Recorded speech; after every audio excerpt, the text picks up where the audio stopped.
Hello, everybody. Are y'all ready to solve a mystery? Yes.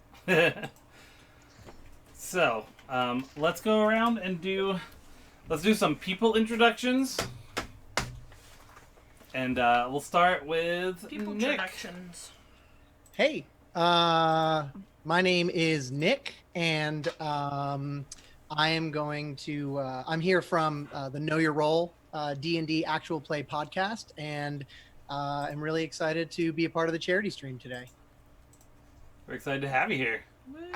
Okay, Ari, who are you? I'm Ari, and I'm here to say... I don't know the rest of them. No, it's not. I'm Ari. I'm been running behind the scenes stuff, but I get to participate today. And I'm part of the ODND podcast. And yeah. Also, she's my wife. Don't But don't tell think people that I'll take it easy on her. That makes it harder for her. He finds that kinky. That's what she said. All right, let's move on to Bran. Hi, Bran. Hello, I'm Bran of Spirit of the Wild's Candles. We make natural, earth-friendly candles and always donate to animal charities. So, Nice. of course, I was thrilled to be a part of this. Thank you for having me. Thank you, Yay. Cheryl. Well, that's me. Hi, Hi. I'm Cheryl. I'm a PhD student studying ecology. I run a YouTube channel called The Roving Naturalist, and I'm the coordinator for the Nature Check project here on Twitch, where we do RPGs that are subtly science themed. Ooh, Ooh. nice. I don't know if you're going to be getting that out of this one. And Kimberly, who are you? Kimberly? Me? I'm having some internet issues at the moment, so you might lose me, and if that happens, I'll figure it out. All right. I'm Kimberly, and I come from the ODND family of shenanigans. On ODND, I play Navia, the Centaur Fighter, and on A Fistful of Dice, I play Alice Taylor. I don't have her minifig because it's not painted yet. So That being said, we are auctioning off, not auctioning, raffling off one set from each show. So there's a set of 5 from Of Dice and Dens of all our characters, and a set of 4 from A Fistful of Dice of all our characters. I created them on Hero Forge and had them printed out with a friend. So they are custom and technically one of a kind. All right. So our whole deal kicks off with you guys riding on a carriage. You're all in like a larger carriage. Emblazoned on the side it says "The Beholders," because we see everything. You all work for this company called The Beholders. Your boss, Francis Dweezil, sent you out to Mossbank because there was a murder of a very famous, or not famous, but very well-loved woman from the community named Sylvia. And so they have yet to be able to solve what happened. And so you're on your way out. So we'll open up with you guys on the carriage next to each other. You guys are, you work together, but you haven't necessarily actually worked together, right? Like you might have seen each other in the hall. So now would be a good time to do some professional introductions. Dan, would you like for us to describe our characters out of character real quick for the? Yeah, that would be good. That would be fine. I am going to be playing one Colonel Ulysses Iron Tusk Relish, a Loxodon. For those of you not familiar with the race, he is an elephant man wearing very crisply pressed military uniform, in a deep green with various medals and commendations. And at his side, he has what appears to be a large iron-bound gavel. And on the other side, on a holster of some sorts, is a thick leather-bound book that just says "The Law." Mhm. And he's probably smoking a big thick cigar with the carriage window open, just trying to politely puff out the window. Alright.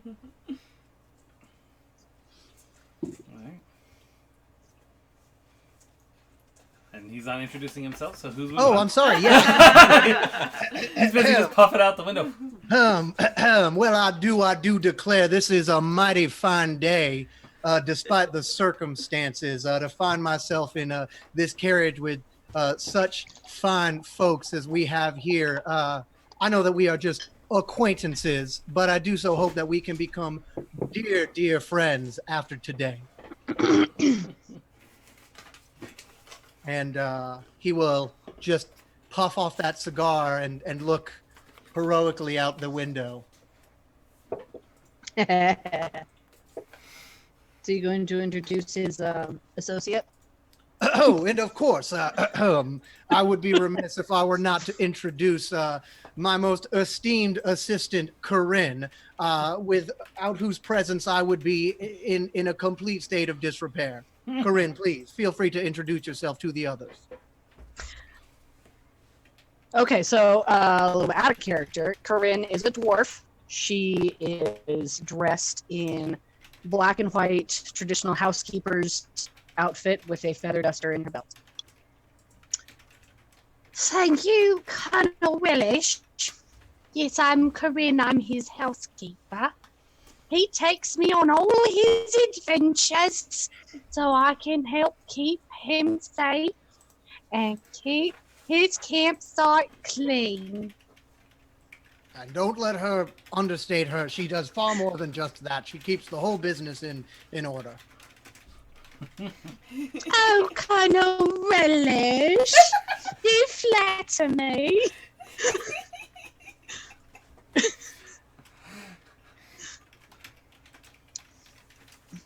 Who wants to go next?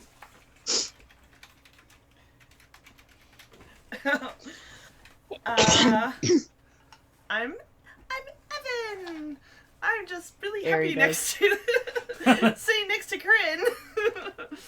I'm a forest gnome, and she is interminably enthusiastic and optimistic, but not very smart.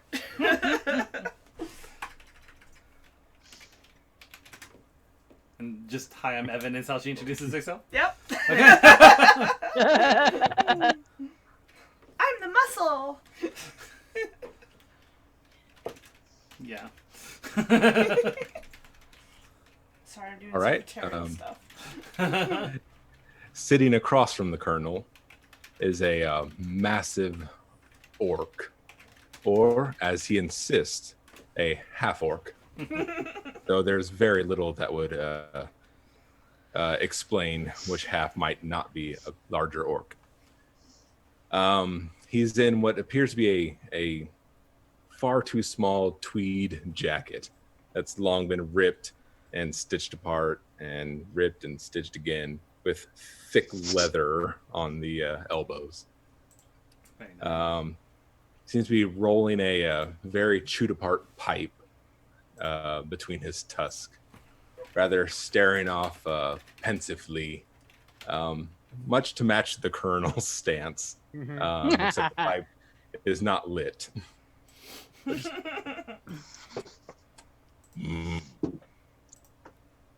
Just periodically nodding to himself once in a while.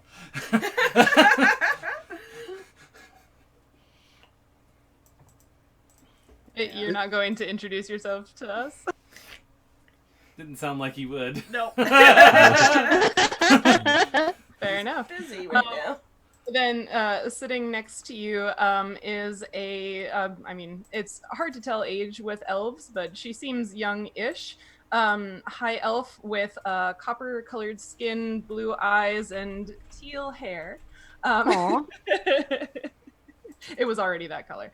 No, Wearing very, very nice kind of slinky dress. Like she has a bag with her, but like it's obvious that like she dresses to impress. So that's Althea, and I'm gonna put my hand on the orc professor's elbow very gently and say, "Oh well, did you not want to introduce yourself, sir? I'm Althea." Seems to glance away from the ceiling briefly. Oh, yes, of course. Professor Plumknuckles. Doffs his pipe in your direction. You know you're Charm. playing Returns. D&D when someone says the phrase "doffs his pipe." I doff my pipe to you, sir. Very nice. All right. So the wagon approaches the town of Mossbank. I know it off the top of my head, I swear. Which, for the purposes of this game, is a tabaxi town. And all the descriptions I'll read you assume are a tabaxi as opposed to what may have been originally written. Sorry, Jess. So the cart rolls into town and drops you off in front of the mayor's house. And you guys know that the mayor, Amos Dapramont, is the one who sent for help. Amos. So You said that was the innkeeper, he is the mayor. the mayor, The mayor. Amos. Amos. The Well, mayor. I would say it would probably be most wise for us to find our contact, this Mayor Amos, post haste. I agree. Do we know anything about him? He's the mayor. Other than that, sweetheart. Oh, he hired us. Other than that, sweetheart. He must be quite. I- He must be quite wise to hire us. Yes. As you guys are chatting, a young man comes out, probably one of his stewards, and greets you and says, "Oh, I can tell by the side of your carriage that you are from the Beholders, yes? Aye, that is us. Amos has been waiting for you with bated breath. Follow me, I'll bring you to him." And so the small tabaxi brings you into the courthouse, Capitol building. It's not that big of a town. It's sort of everything in there. And yes, I was like, I quickly check over the colonel, make sure he doesn't have any dust on his shoulders. Shoot down all the lint off. Kind of brush him down. Okay, you're good to go, Kenny Village. At one point, you do see he has the tips of his tusks appear to have been dipped in some sort of metal. And I like to think Corinne like using a. Like, Oh yeah, definitely. Polish them, I'm gonna polish your tusks Shine. for you, Mr. Kenny Village. oh yes. so I do so appreciate that, Corinne. Slightly he taps leads his you. tusk. Nice. He leads you into an office, and you see a man sitting there. I'll bring up my notes. He's got big, bushy brown whiskers. Almost looks like a mustache. And he's beard. smiling at you and has two of his front teeth are golden. It's the like Fancy. the fangs. Yeah, The yeah, the fangs are gold. Yeah, there you There go. you go. Oh, welcome to the town. I've been expecting you. Thank you, Jerry. That'll be all. And the steward little wanders off. Did you say Steward Little? Is he a mouse? Yes. That's a dangerous place for a mouse to be. Yeah. I know. He's brave. Are the Loxodonts like freaking out?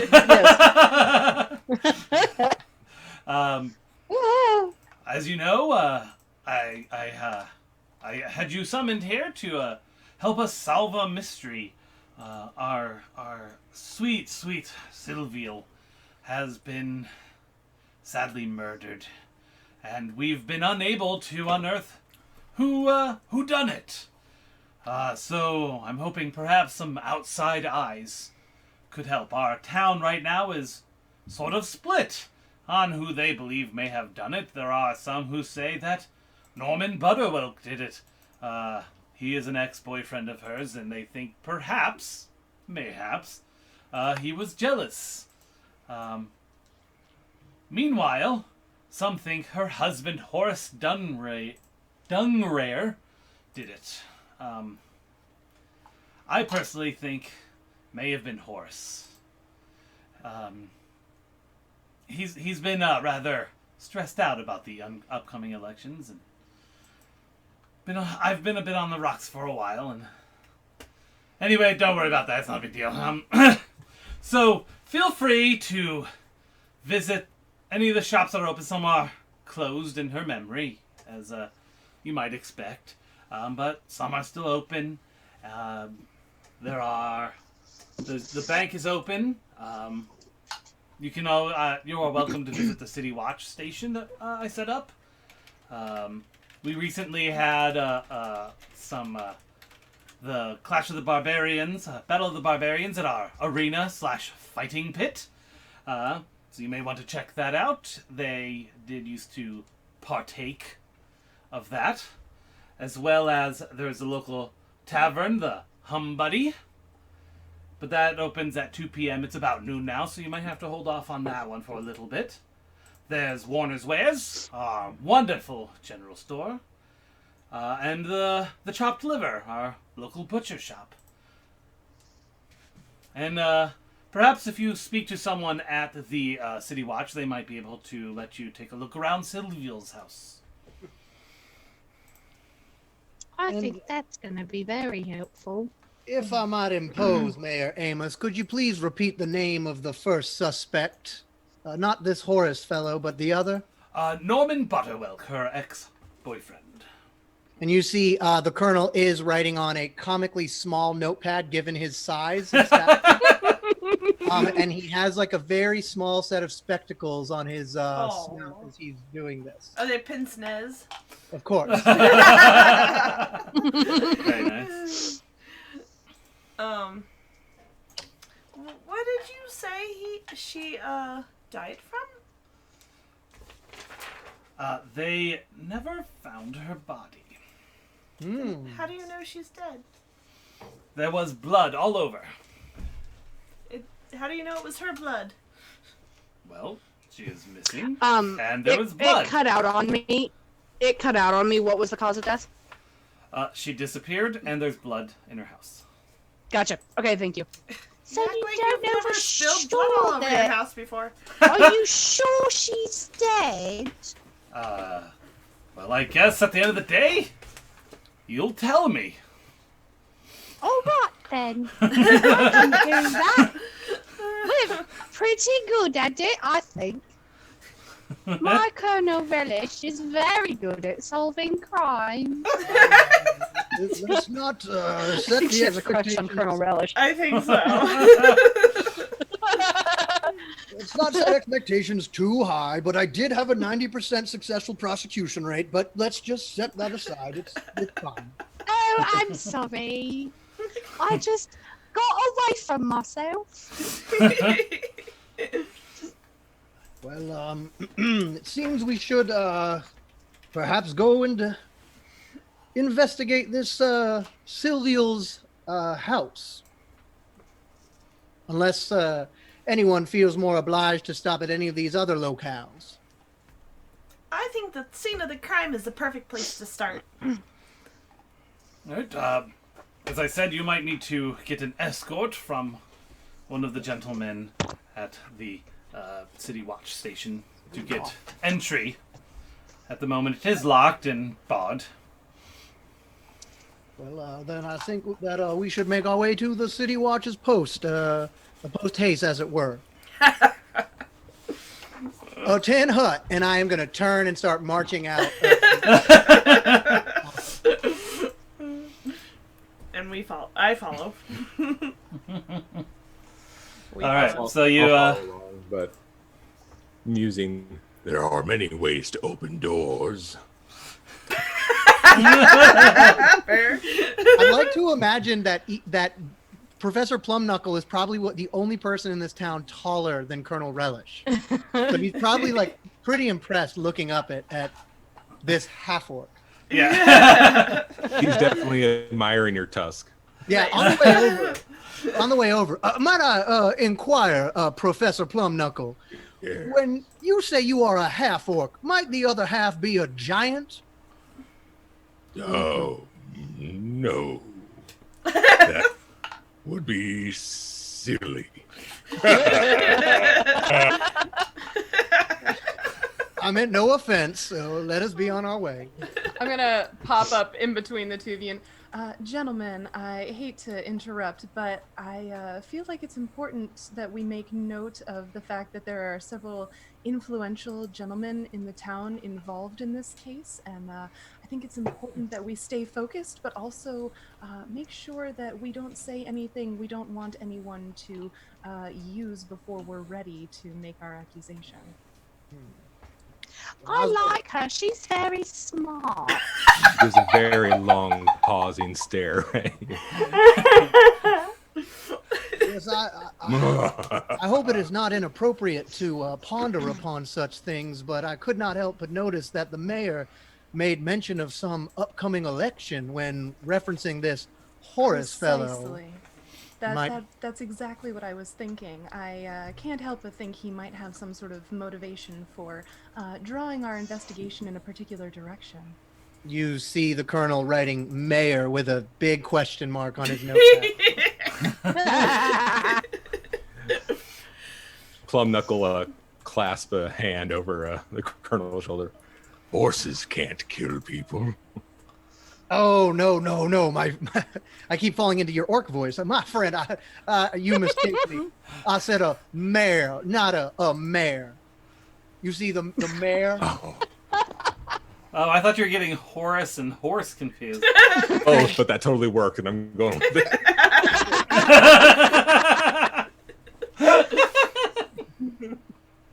Perfect.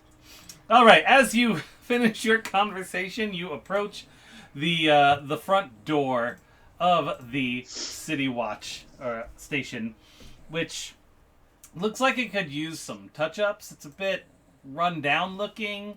The decor seems a bit outdated, and when you enter, yeah, it's a bit funky smelling. Like it's kind of like old and not well maintained. And you see two watchmen. There's a woman and a man. Well, which of us would be the one who would like to go and speak to these two members of the City Watch? I'll do it. All right, well, she used her sword. What is Evan's charisma? I'm just curious. Oh, jeez. Oh, no. I'm just wondering if you guys have made a poor mistake, that's all. Oh, yeah. It's 0. Oh, well, it's 11, but... little one, why don't we let you take the lead on this one, and let's see where it takes us. So she marches over. Hail! What? Which one are you talking to? I don't know. Are they not together? One's in like a back office and the other one's kind of in the front. Oh, The I woman's kind of in thought front. they were like the guy's in standing like together. a Yeah, back I thought they office were back to back, like Charlie's Angels posing. Or I was kind of figuring like one on each side, like kind of like next to each. Anyway. Nope. Apparently, there's One- a back one- office. One's the head of the watch, and the other one You're the is, head of the watch. a regular member of the watch. Which is which? The woman is the regular, and the man's the head. I see how it is. It's just how it's on the Patriarchy. paper, man. I'm going up to the woman. if you have a 'cause problem, she's Ari, closest. Then send a tweet to Jess. Uh-huh. I'm pushing that one up. Okay, she marches over to the lady. I just want you all to know, by the way, there are characters in here who are non-binary. So, back up off her, Ari. Hail and well met. Oh, well, aren't you cute? Isn't she just? We You were just sent, want to pinch her little cheeks. we were sent here by the mayor. Well, what about? What can I do for you? We're supposed to go to. She looks over at the colonel. What's her name? To see Silvio's house. Thank you. We need to go to Sylvia's house. Ah, so you're here to see if Norman killed him, huh? We Well, are now- not biased. We are unbiased investigators. Well, I really don't think my boss would have killed her. That's all I have to say about that. I don't You- even know if she's dead. We were not sent by a horse. If I might impose, fair guard person of questionable gender, you mentioned this was your boss? Yeah, Horace is my boss. He's right there in the back room if you want to talk to him. Well, what makes you think that, by us asking to inquire about her home, that we might think it was her husband that would have done such a horrible, horrible thing? Oh, I'm just saying, this is what I think. Okay. Horace is an amazing man. He's a lawman. He cares about taking care of people. There's no way he would hurt anybody, and I don't care what anyone in town has to say. He didn't do it. And he's at work right now, even though his wife is missing. Poor man. Well, you see, he's up for re-election, so he can't really take too much time off, or else, he might lose his seat. You would think that people in town would kind of be considerate of that sort of thing. That's what I'm saying. Okay, I'm totally picturing Corinne actually lighting incense. It's so funny in here. I got a little air freshener and just kind of spraying it. Yeah, I right. like to keep the air fresh for my colonel, really. She's got a very big nose, you see. I have mighty sensitive nostrils, so this is most appreciated, Corinne. That's fair. Might I ask then, who do you think would have done such a thing if not your very moralistic boss, Horace? Oh, absolutely, it was Norman. Norman, this is the ex-lover we have heard about. Yeah, All right, well. yeah, he was just so jealous after losing her to Horace, and I bet if he couldn't have her, no one could. So so y'all were saying you wanted entry into Sylvia's house? Yes, please. All right. Well, We'll keep it very nice. We won't track mud on the carpet. well, I'm afraid I don't have the key. You'll probably have to go talk to Horace in his office there. That's all right. I We'll be think- very sensitive to his loss. That'd be appreciated. He's got regular office hours right now, so just heads up, everyone. An anonymous donor just donated $100. Ooh, Wow. So keep up those accents. It's working. Now a monologue. Yes. Yeah, you can go ahead. He's got regular hours. He doesn't have anything preventing anyone from going to talk to him. And I'm sure he'd want to clear his name. All right, well, let us make our way into his office.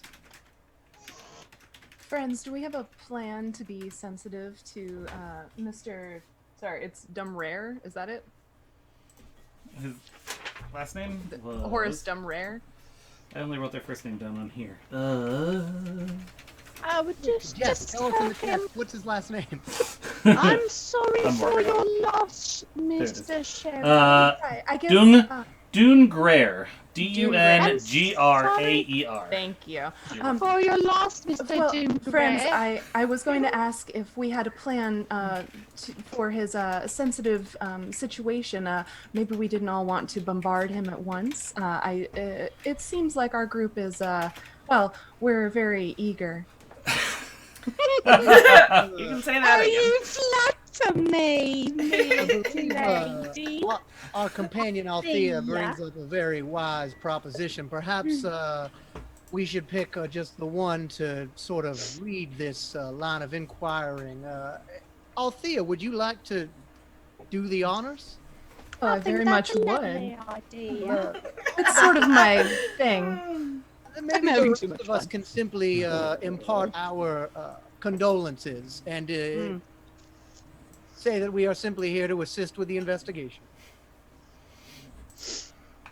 All right. Well, now, Corinne, you go ahead and you give me a poke with one of those pins of yours if I go and start rambling about. Okay, you know. Oh, you're perfect just as you are, Colonel Raleigh. Just the right things to say to make a girl feel special. All right. Well, I think that's a good idea. I think we should go for that.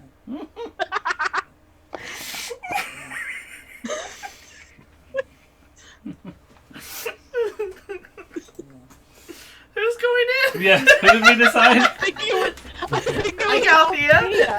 Sorry. Having trouble breathing.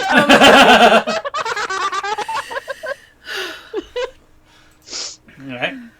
So you see an older tabaxi man sitting at his desk. Not quite as fit as he used to be. Whatever a tabaxi equivalent of a 5 o'clock shadow on his face. Wow, that just blew my mind. He's got like nip. I have to all think over. about that for a while, yeah. Well, a guy with a mustache, then Tabaxi can grow beard. So Yeah, that's true. Fair enough. He looks up, is like, "Can I help you?" Hi, yes. You're Horace? Yes, I am. Well, first of all, my friends and I are very sorry for your loss. This must be thank you. terrible for you. It is. It's I'm not sure what I'm going to do from here on out. I guess all I can do is try to keep everyone else safe in this town. Well, that's so noble of you. I know loss is hard and it hurts, but I'm admiring you for continuing on so nobly and protecting Thank you. everyone. Sorry, I'm Althea, and we're just, we would like, if it's not too much trouble, to go and see the place where your wife passed. We're trying to find evidence to put this mystery to rest. Are you here in some form of official capacity? Oh, yes, we're here from the Beholders. Oh, I've heard of you. You don't. What was the actual thing you guys said? Because nothing escapes your gaze. That's very noble. Have you solved many mysteries? Similar ilk? Oh, yes. My friends and I have a particular batch of talents that make us quite good at solving people's problems. All right. Well, unfortunately, I cannot leave my desk right now, but I'd be happy to take you when my shift ends at 4. I've been scooting closer to his desk the whole time. So I put my hand on, like, my fingers just lightly on top of his hand when he says that, and I'm sure you're very busy. We wouldn't want to trouble you or take up any of your time. Besides, once you're off work, I'm sure you'd like to do something quiet to sort of be with yourself in this troubling time. And you can see in his trust us. face that he's not 100% against what you're saying right now. Yes, time after work is for other things. You can trust us. After all, we're here in an official capacity to investigate. Well, okay, well, I guess I will see you at 4. Darn it, I didn't get to persuade him. I think You're you just did. too good. Just so good you didn't even have to roll. Yeah. Could Well, I was trying to get him to let us in the house without him. Oh. Could Yes. could I Meet do you there could I do earlier, any my boy. sort of an insight check, Dan, to see if when he found out that we were there to investigate, if he had any sort of untoward kind of reaction, like if I noticed a break in his face or anything? Yeah, sure, go ahead.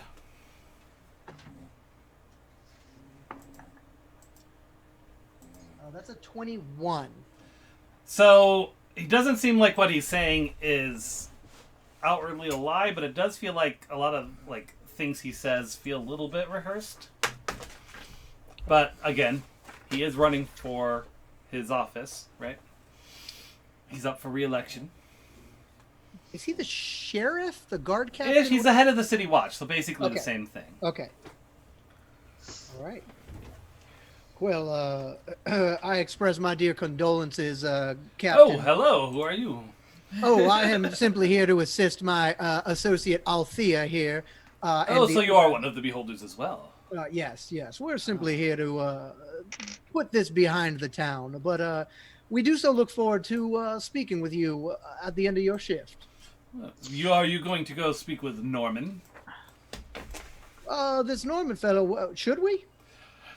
Yeah, I'm sure he killed her. Oh. I'm sure the mayor said, but I don't remember. How long ago did 3 days. did this happen? 3 days ago. I'm sorry. 3 days. 2 days? 3 days. 3 days. Thank you. Sorry. Thank you. Yes, Horace. Norman probably killed her in a jealous rage. But I don't have evidence to prove this. But, you see, he and she were sweet when we were younger, teenagers. But she, I guess, chose me. And on top of that, I got the position as head of City Watch, which he also applied for. And I think between Silvial and the position, his jealousy just was too much. And if I might inquire, Captain, where would we find this Norman fellow? Norman can be found in, I think it was, I will tell you in 1 second while I think about it. You know, I need a moment to recall. Yes, I let me use think. my brain. Ever Let me since access the brain memories. ever since her passing, he has spent a lot of time at the inn, the tavern, the Humbuddy. Can we get more of a read on his demeanor when he was talking about the jealousy specifically, the dual sources of jealousy, I guess? Sure, yes. Roll an insight. I mean, I'm not in the room, but I'm just curious. What do I have? Well, did you? Leave? 18. We weren't all Plus in there. 5, that ain't bad. But I know, Althea that's why I was said in I'm there. not in there. Yeah. Althea was, Yeah. and then And then Colonel walked in. the colonel barged With an in. 18, Yeah, I'm sorry. I thought we were leaving. you get basically the same read, like that. It felt very rehearsed. Like it wasn't really off the cuff. It felt like felt rather rehearsed. Yeah. All right. Well, I'll converse with the others and say, well, it appears this tavern will not be open for several hours, which still leaves us the fighting pit, the general store, and the butchery, the chopped liver. So I would suggest to pass the time, we perhaps go and investigate one of these potential sources of information. That's such a nice idea. I think a nice little walk would be very nice. Nice. Nice. That's nice. Nice. I like it when things are nice. I'm starting to think that Corinne is the one that murdered her. Well, between between the arena, the general store, and the butcher, which would you all prefer we investigate next?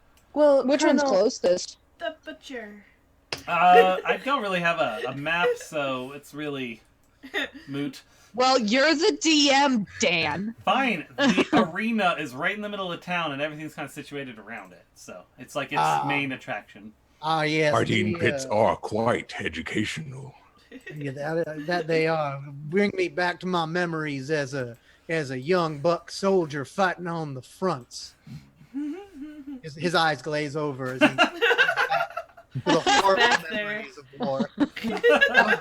And I start to pat his shoulder. I can't reach his shoulder because I'm a dwarf. But I'm like patting his elbow. Go. Right, Mr. Relish, Colonel Relish. You just hear him. He just mutters the You're name with- William. Sorry about that. You're okay. Colonel, I'm not sure if you got the same impression I did, but it seems like it might be instructive for us to meet the captain's friends. It seems like he might be telling different stories to people that he's more familiar with than ourselves.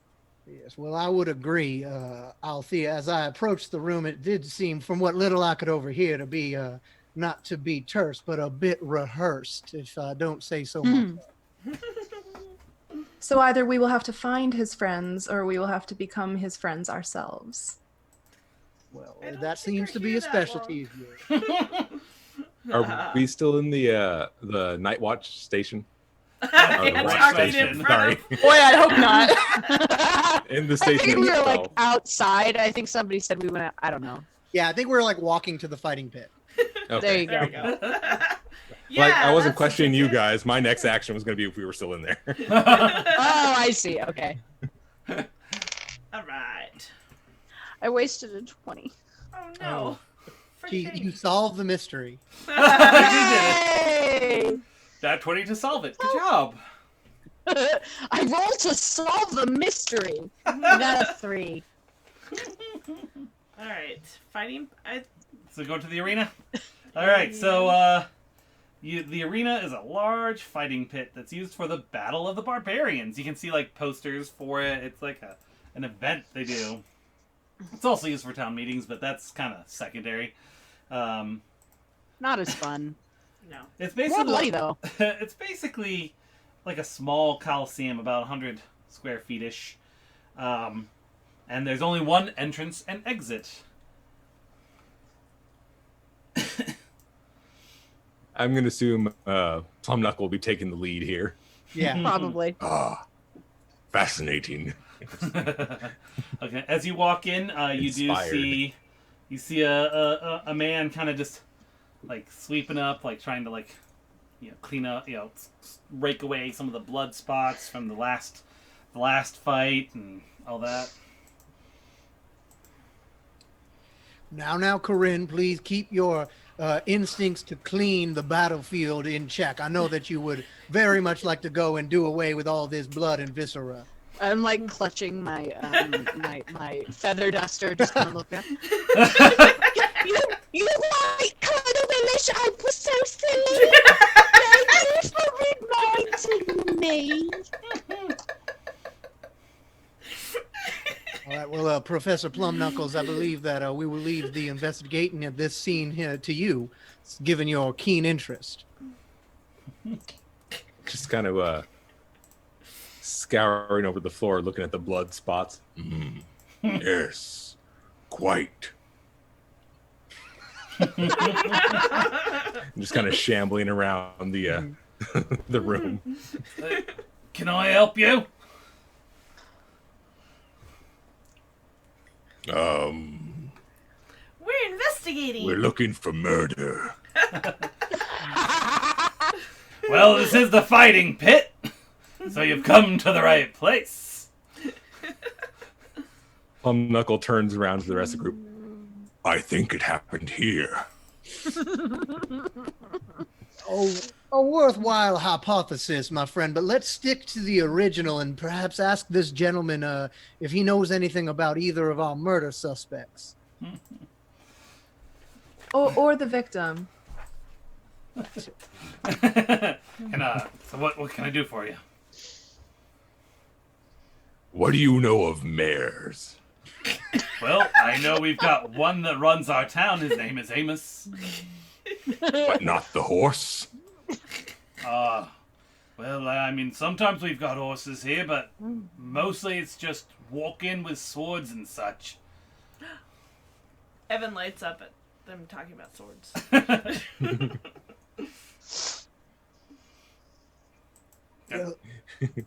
He glances back. Horses and murder, okay. Yeah, the colonel elbows Professor Plumknuckle. Ask about the suspects and the victim. Oh, yes. Did you kill anyone? Oh, not recently. Within the last 3 days? No. Do you have to think about it? It's not He's him. coming on his finger. He's got like a 7, and he's like, no. Althea, why don't you take over the conversation here? I believe Professor Plum seems to have tapped out a bit. Here, Professor, come and take a look at this particularly interesting blood stain over here. Ah, fascinating. Meanwhile, I kind of wandered off to the side and I've got a little rag out and I'm like, Oh my goodness. Like herding cats. The evidence.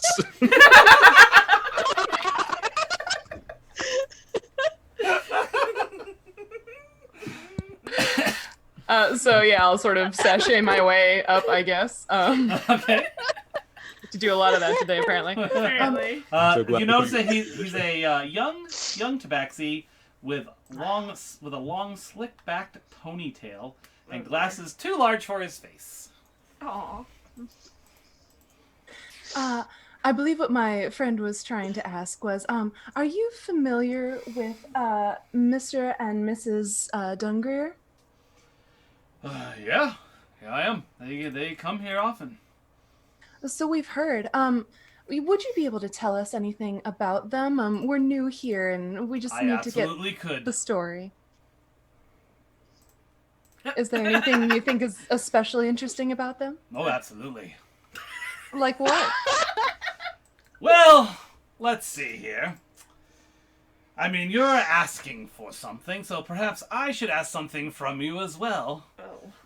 What would you like, friend? Well, this is a fighting pit. Perhaps we could have a battle royale. What? I would pay the winner 100 gold. And I would give you the information you're asking for. My accent's all over the place for this guy, I'm sorry. No, I love it.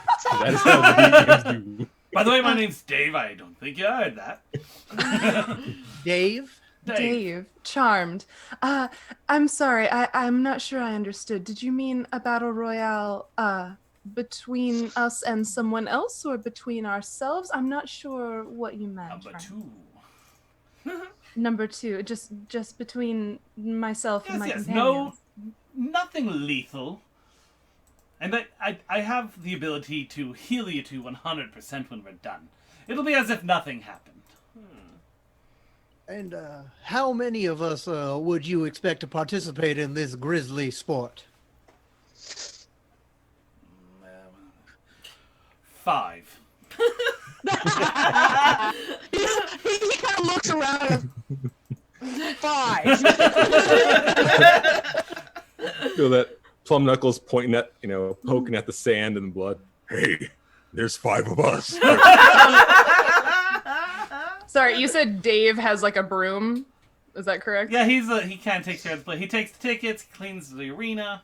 Right, but currently he has a broom. Yeah. Okay, so I'm gonna come over and put one hand on his shoulder and the other on the handle of the broom, kind of like in between his hands, and say, "Is blood sport really your favorite sort of pleasure, friend?" I'm not sure what you're trying to do, but you are barking up the wrong tree. She deflates I slightly. could try. It's bare knuckle fights or on your way. Oh. I'll do that with bare knuckle. I mean, you've got a sword and you've got things, and you've got things. Well, she's gonna put her hands on her hips and go, well, friends, what do you think? Evan starts jumping I up and could down. do for a little scrap. And I've got my feather duster. Let's do it. Well, I'm gonna drop it because I've drank this much wine. Oh my gosh. Well, actually, I haven't. I literally just poured another glass, so it's that minus a little glass. might Dave, my associates and I have but a few moments to discuss amongst ourselves this proposition. Absolutely, I've got nowhere to be. Apparently. I want to call Oh the other. shit out my ass, and he goes back and starts sleeping. Well, Sleeping. while I never am one to shy away from battle, perhaps this Dave fellow might be, if not persuaded of the sensual way, intimidated into giving us this information. I wonder what the beholders might think if word gets back to them that we got ourselves into such a kerfuffle. But I don't want to step out of line and intimidate the wrong person. I would ask your idea.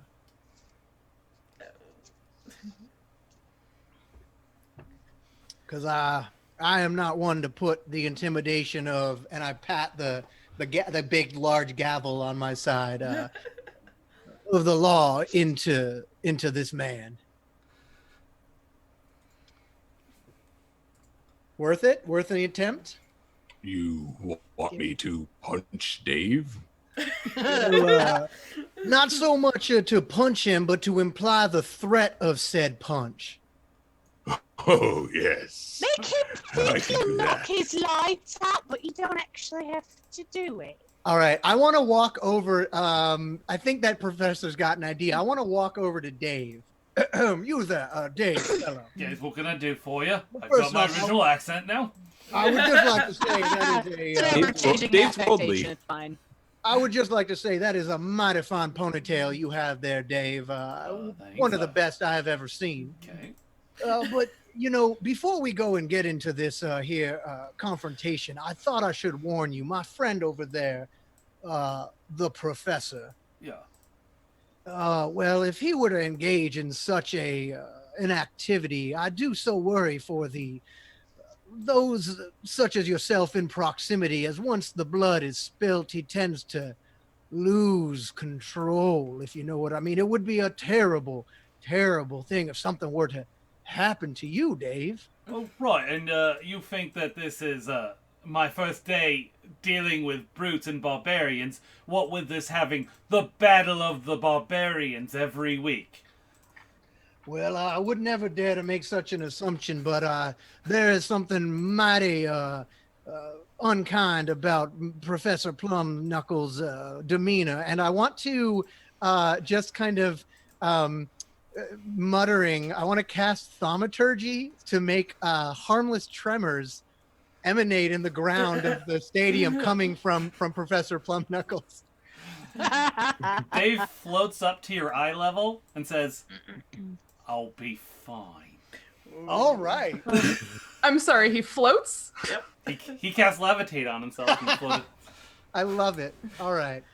Well, Dave, then you just see the colonel just start rolling up the sleeves of his. Actually, he's gonna take his military coat off. Okay. Get this thing dirty, and you guys are just gonna see like. And I'll skulls. take it and I'll fold it nicely and I'll You take I'll take out a lint brush and I'll just. Yep. First, it's you like- clean him up. I can't wait to watch you beat the shit out of him in a minute. And I guess I'll walk in. The colonel will walk into the ring and just wail. I guess we're gonna wail on each other. All right. I'm sorry, is there an audience or are we just performing Dave is for your audience. Dave? Dave is your audience. Oh. He says, but we do keep things fair. And he hands you each a potion. Says, this potion will drop your essence to be at the same level as each other. It sets everyone to 20 HP. Temporarily for this fight. How fair.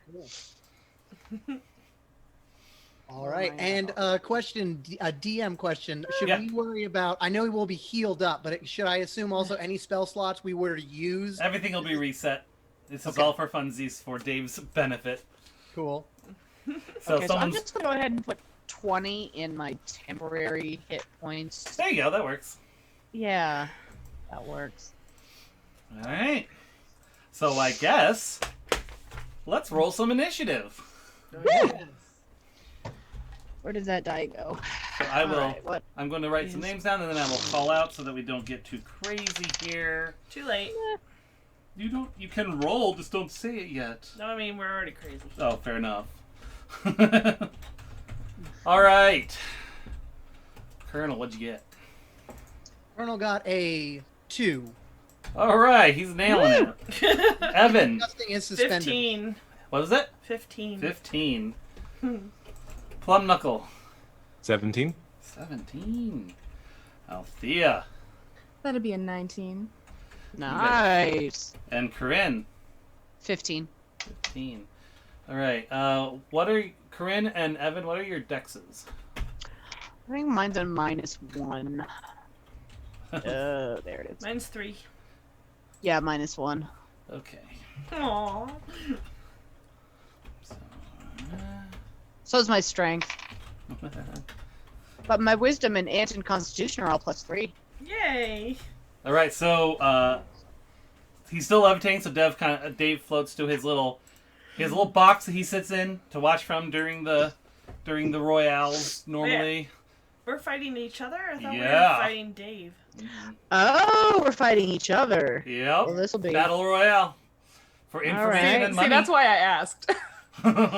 Yeah, I was Alright. thinking. I don't And know. then you out of nowhere you just hear like battle music, like the Kirk and Spock Ponfar battle music.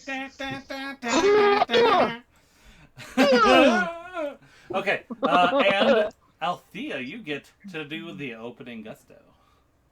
I'm gonna go put this wine away before I And drink so the yeah, rest of it. it's 5. It's 1-on-1, 5 of you. So So did we do the awkward, like, last few kids Yeah, playing let's say, dodgeball thing you where we, are- like, spread out? you're like a circle 30 feet apart from each other. Well, like from the center. So I'm not going to do the math about how far apart you are diagonally. No, bring up roll Solid. 20 right now, Dan. And spend half an hour making a map for the battle. Yeah. We'll wait. We're gonna we'll theater of the mind. Ghost theater. So I guess I will draw a little circle so that I can track it a little bit. I should have had a pencil ready. I was doing everything online. But this is a Can harder you thing. just put the cats in the kitty corner in to represent a us? circle? Yeah. So we got Serena here, and then we'll just do 1, 2, 3, 4. Okay. So what order are you standing in? Let's say there's starting from north. Who wants to be the northmost person? It might be easiest for you, Dan, and for everyone else if we're just standing in the order we are on the stream, like kind of. Yeah, we'll do that. Okay, so Yeah, there you go. Colonel, and I was then- over there not polishing a door handle. No, not at all. Yeah, we're gonna have to keep a close eye on Corinne at the actual. Yeah. I know how not to corrupt a crime scene, Colonel Relish. I've been at enough of them. I put my hands in my pockets and I'm very nice. Okay, so here's kind of what we got going on, and I just did the same clockwise that you are. So Colonel, Evan, Corinne, Althea, and Plum. Perfect. Go. Oh, man. Well, it's nothing personal, Corinne. So I'm gonna use my I know, movement. sweetheart. It's I'd rather mess fine. with you than with Plum. That's okay. Even with the extra 5 hit points, thanks for that. Taking it personally. Yeah, so I guess I'll use my movement to run to her, and attack with my rapier.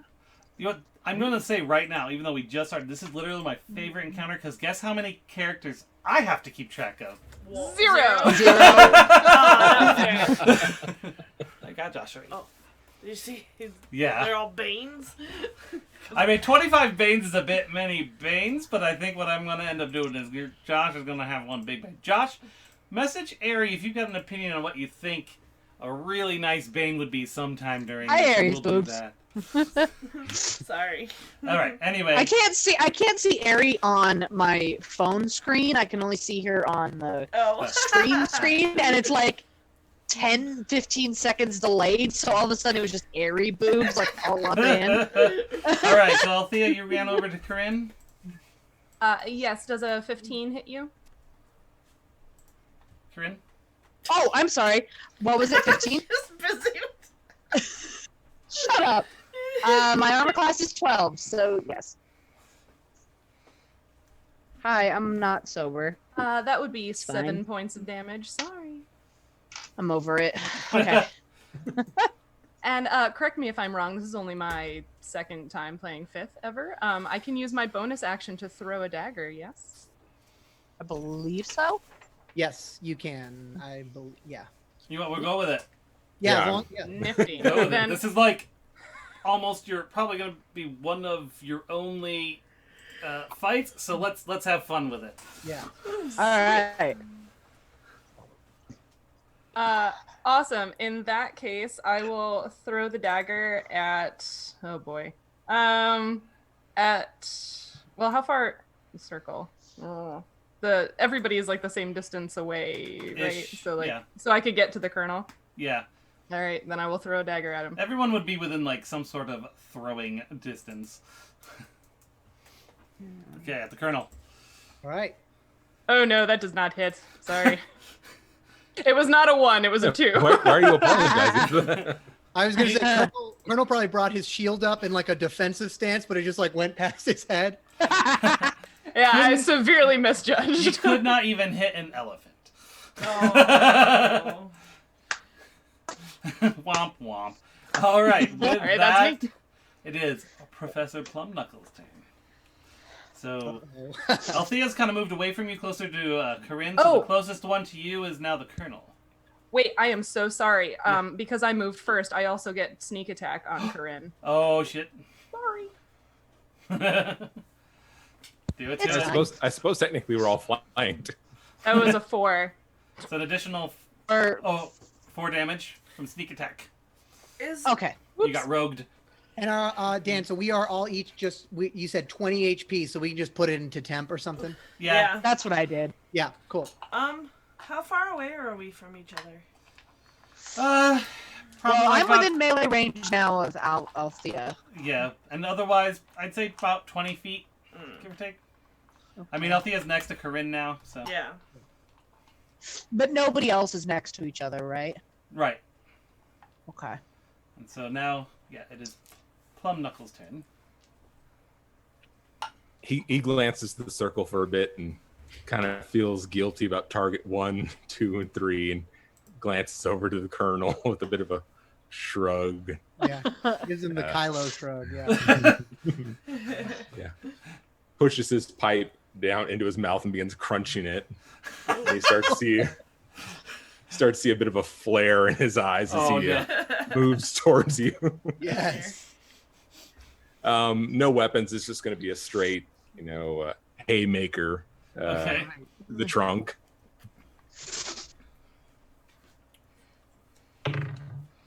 Ooh, it is not going to be a haymaker to the trunk. That'd be a 7. 7. All right. Well, you tried, though.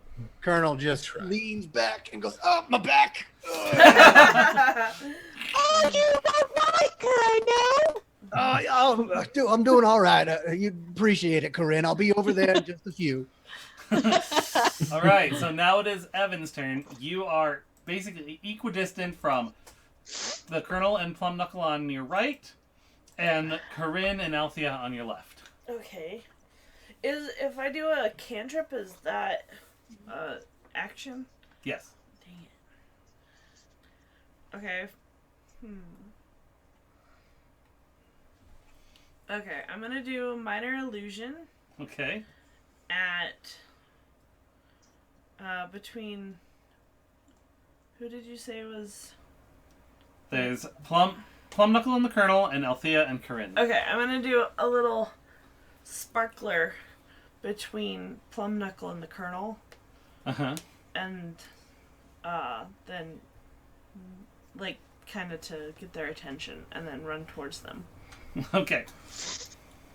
I think I have to do intelligence. Wait. Oh, spells. Sorry. Minor illusion. It doesn't say what to do. I think there's a little I. You click on that, that'll tell you your details. It doesn't say anything. For what? What do you mean what to do? It's just an illusion, so I decide what you do. Oh, okay. Got it. So you're trying to distract them. Is that what Yes. your goal is? Yes. All right. Trying to distract them. That is not a mouse. That's a lighter. Let's do. I put my hand on the lighter. I've been there. Oh, for funsies, let's just say both of you do a wisdom saving throw to see if you get distracted by her thing. 12. And it's you did it to Althea and Corinne or Plum No, and Plummin. Okay. It was Plum and yeah. So go ahead and do Relish. that. Do wisdom.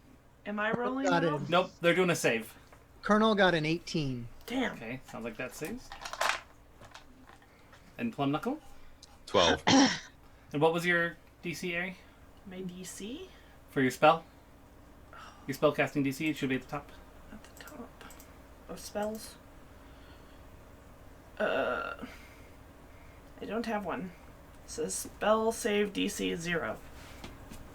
That's not correct. Nope. I passed. At level 2, probably something like 13 is usually what it is. Yeah, whatever your spellcasting modifier is, it's just that plus 2. Yeah, plus do you have your modifier there? I wonder if it didn't fill it in on Roll20 because it's not a spell that has... That could Yeah. be. So... Because it's just a race. What? spell. Yeah. Spellcasting usually uses their int unless you're something Yeah. different, right? So what's your int? Like, the real int is 14. But the plus is 2. 2, so 10 plus 2, so 12. So it meets, so you're good, Damn it. right? No, it hits if it meets, right? So yeah. Yeah. So Plum Knuckle's distracted, but the Colonel's not. So you'll have disadvantage on the next whatever. Nice. Nice. And then you move over to him, Evan? Yeah, I'm running towards them. Okay. And with that, let me bring up my sheet. It's hiding. Oh, I got too many things open. Where did it go? That makes it Corinne's turn. So Corinne, you are next to Okay. Althea, and the Colonel's across Right. the arena from you.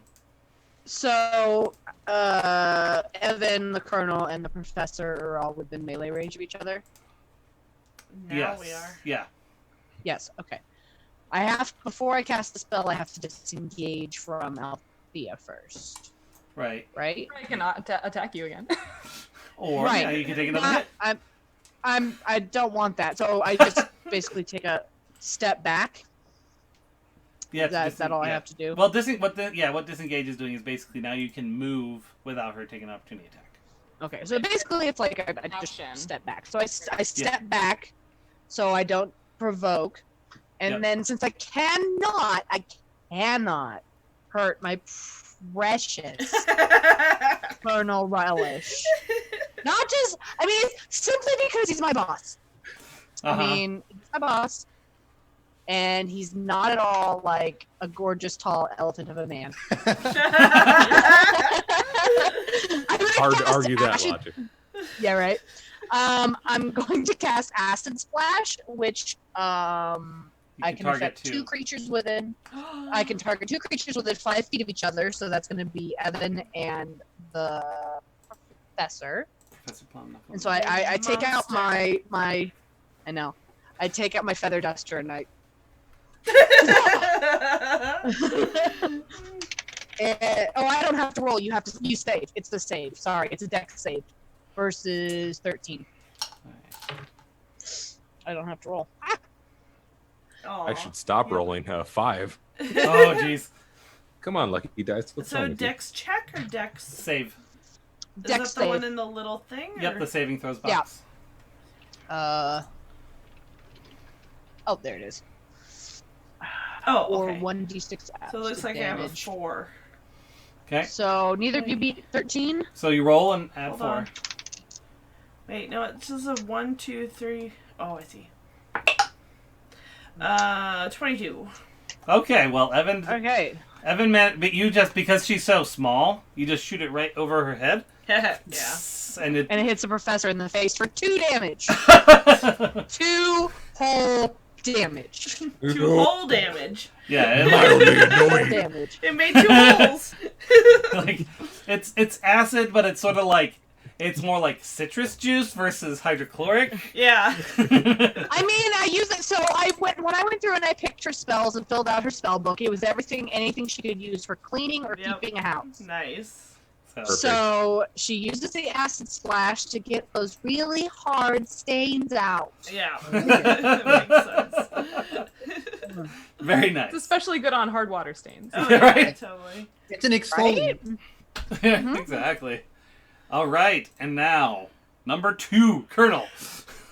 Colonel. Well, yeah, you see Colonel, he's just in like a tank top, like with suspenders. Of course, You know, kind covered of a in pugilistic look. Yeah, Oh, yeah, and he's got his gavel out, his very thick, heavy tome in the other hand. He says, "Well, I do declare, Professor. I mean, no offense by this, but in the name of the law, you must stand down." And I hold the gavel right up to his chest, and I start reading from some very archaic, like section 3.2, the subsection B, and as I am reading, the pages are just fluttering, and I'm going to cast Guiding Bolt at point blank range into Professor Plum's chest. Goodness.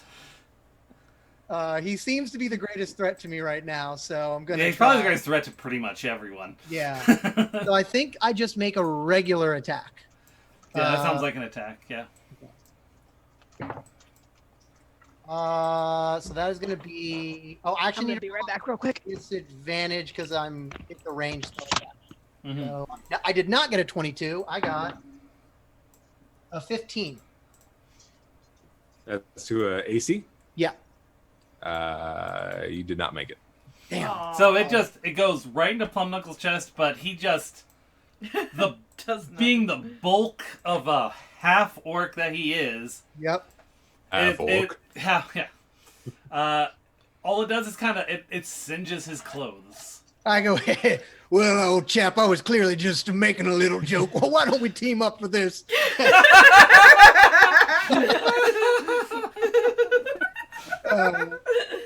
Yeah, and that'll be the Colonel's turn. I'm not gonna try and back away at this point. Just got my shield up, ready to go. All right, Althea, you are next to Corinne. Amazing. Well, she has departed. I don't want to stab She's her not while back. she's not here. Okay. What kind of rogue are you? Come on. Yeah, right. Actually, in our podcast, we have a rogue that only helps people. I mean, I'm actually chaotic good, so There like you I'm not go. gonna be. I'm pretty sure that's our entire podcast, Frank. But now that she's back, I Yeah. will take a step forward Sorry. and hit her again with my rapier. Do it. All right. Sorry, the wine. Is that a 20? A If 20? it's over, my AC is 12, so I'm pretty sure you hit.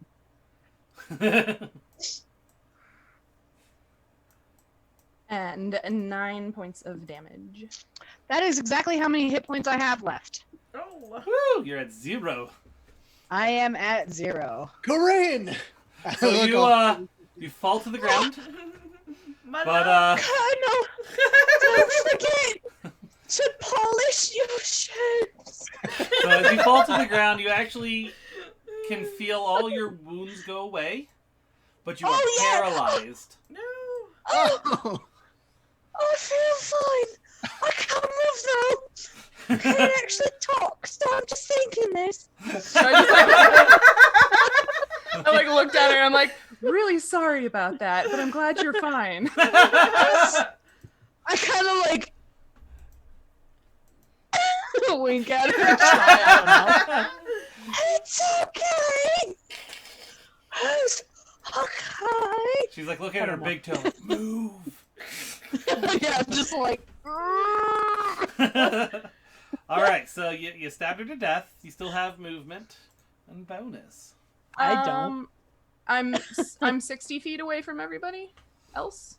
About-ish, yeah. Okay. Then I will move 30 feet closer and just hang out. All right.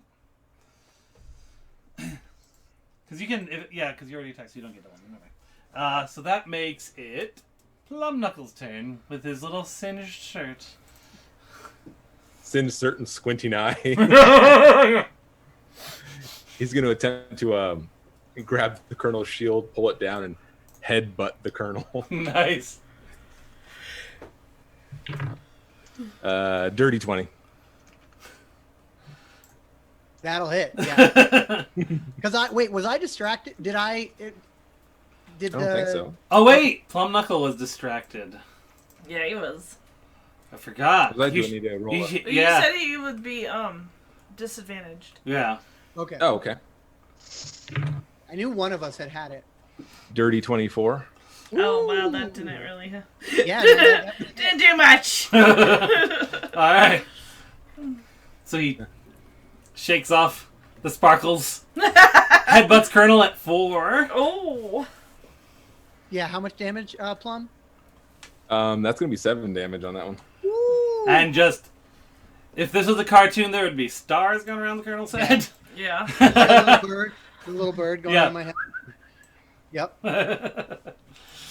All right. Anything All else, right. Plum Knuckle? That is enough for me. All right, Evan, you are next to the crew as well. Um. Colonel's probably the most beat up of the two of them. Question. So, if I use an action surge, will that come back? Yeah. Okay. Yeah. I established at the start all the thingies will be reset. Got it. Well, I'm gonna do an additional action on top of my regular action. So I'm going to hit. Oh, what happened to my? There it is. Okay, I'm gonna slash at Plum Knuckles' shins. All right. So, we're going to do a thing before we go because I forgot about them. I'm gonna roll a d20 because we've got a handful of banes and boons. Ooh. So, Ari, high or low? Oh yeah. Whoa. Oh no. You get advantage Woo! on this attack. Oh, I get advantage. Nice. Yeah. Well. Is this from the big pool that Josh gave us? There's. No, this is from a pool that Jeff gave us. Josh only gave you banes. Oh. Yeah. Oh well, he's a lovely individual, and I adore playing with him. 24. And you're hitting the Colonel? Yeah. No, No? Plum Knuckle? Professor, yeah. Oh, okay. I assume that hits. Oh, I'm pretty sure that hits everyone in the I would say so, 11. yes. 11. 11 slashing. And then I have my second one. Okay. At the Colonel. Also his shin. No. That was 8. Yeah, I guess being a gnome, that's the best you can do. Yeah. Shins. Yep. Go for the Achilles tendon. Especially those two. Yeah. I can't even see their heads. They're Right, like in yeah. the clouds. There's just a fog at that point. Yep. All right. I'm only a little bit taller than she is. So Yeah. Right. All right, and with that, it is the Colonel's turn. I was on the wrong section. Let's try this one again. And he is going to turn to another page and say, by the order of the law, Professor Plumknuckle, I command you to flee. and I want to cast Command on Professor Plumknuckle, which would require a Wisdom save. Plumknuckle, high or low? Hi. Advantage! Oh, You guys are going to use these all up, and you're not going to have them later. 14. Oh, all right. You beat it. All right. At that point, the Colonel is going to go. All right. I think it's time to put the book away, and he's gonna put the book back in its holster, and he's just gonna take the gavel back out and just say, like, let's do things the old-fashioned way. But I just realized this is probably the only time I'll get a chance to use this. I have the voice of authority. Okay. If I cast a spell slot of first level or higher, I can target another person to have them use their reaction to make one weapon attack against a creature of your choice. Oh. Oh. Oh. So, isn't Evan right next to me and the professor? Uh-huh. Let's say, Professor, why don't you deal with this? And using the voice of authority, it doesn't say, I guess, like, if you just want to make this a wisdom save, it says voice of authority, no action. It's like my channel divinity. So, because I don't think it should be automatic. I shouldn't automatically get to do that. Real quick look here on the internet. That's a book called The Voice of Authority. Because Oh, you know what? This might not work. It says if you're targeting an ally with the spell, and we're not considered allies right now, are we? That's true. Mm. Oh, that allows you. Right. What you're doing is you're allowing your Yeah. friend to do a thing, and none of you are Yeah. technically it's friends like right now. tactical things. Like- That makes sense. Yeah, maybe tactically. I don't know. I'll leave it up to the professor. This allows you, if you wanted to get a free reaction attack, then you could. We'll see. Because, like, at this point, my enemy is Tell you my- what. Tell you what. Nick, high or low? Low. Oh, you just barely made it. I'll let you do it. All right. I just step aside then and see if let Plum do his business. Yeah. Pulls away his gaze from the Colonel, looks down into our gnome. It's like an Time eighth to your take you size. to class. Just sort of goes for a head bop. Thunk, like Fezzik, just Yeah. thump. You are the brute squad. 16. Does that hit Evan? No, it does not. She is a fighter. I have 18.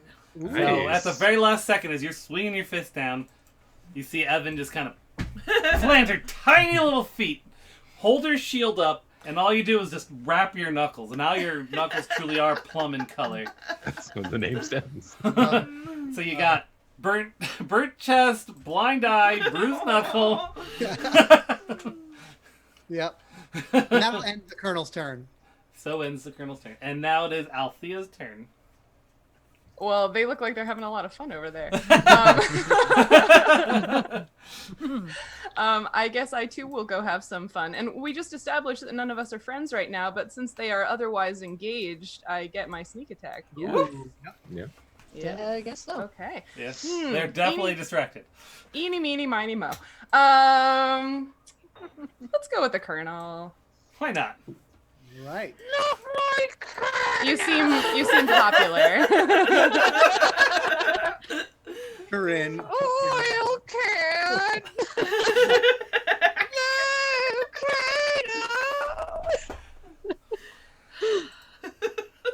Sorry. That's only a 7. Aw. I'm gonna do it. Unfortunately, I have an AC of 8, so You tried Then I am gonna disengage for my bonus action. though. Alright. in and out. So now you're all kind of clumped together. Yeah. You hear Dave just being Except like, for me, I'm over yeah, there. that's how I And like then it. you're Do it. All right, and so that makes it Plum Knuckles' turn. Seeing how Elfie was his last target, he's gonna go ahead and again try to bring his fist down. On Althea or this little Evan? one. Evan, I'm sorry. Okay.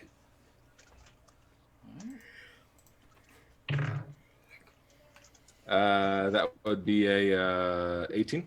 Yep. Eats. All right.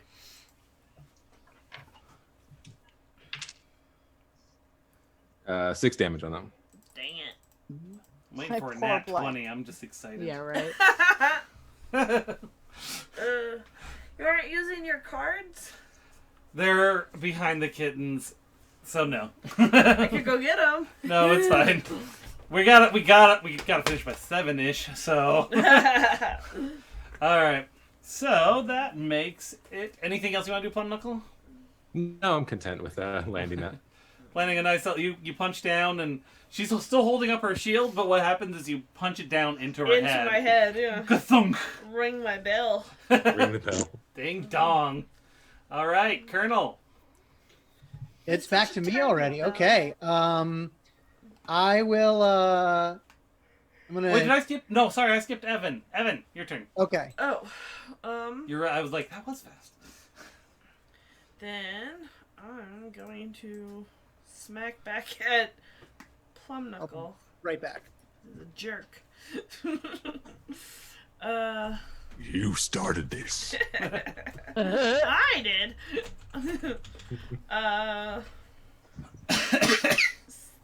Stab at his thigh, I guess. Thanks She's for being working her careful. way up. Right, she's like, I totally missed because Shadow of the Colossus style.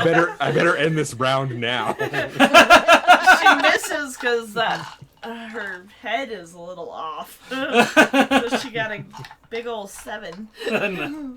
All right. Anything else, Evan, or is that it? No, that's all. You need a nappy pie? I have something on my eyes making it water, which then makes I'm me doing think this like Rocky tired. Balboa, just wearing everyone down. Yeah. All right, Just Colonel. keep hitting me. Your All right. turn. Okay. So, man, God, this is gonna take a long time if we all keep missing. Yeah, right? right? This is, Colonel's pretty sure gonna. Jess wrote this to work pretty fast. That's why you're at 20 hit points. Come on, guys. You can Yeah. do this. So I'll turn. I have not been. Man, haven't been having luck, but I'm just gonna keep trying to go it. I think I've got the old war rage is coming on. I'm gonna All right. come at. You Come start to at get like Plum. helicopters and Yeah, tanks and I just mutter William, and then I just come at you with a mace, Professor Plum Knuckle.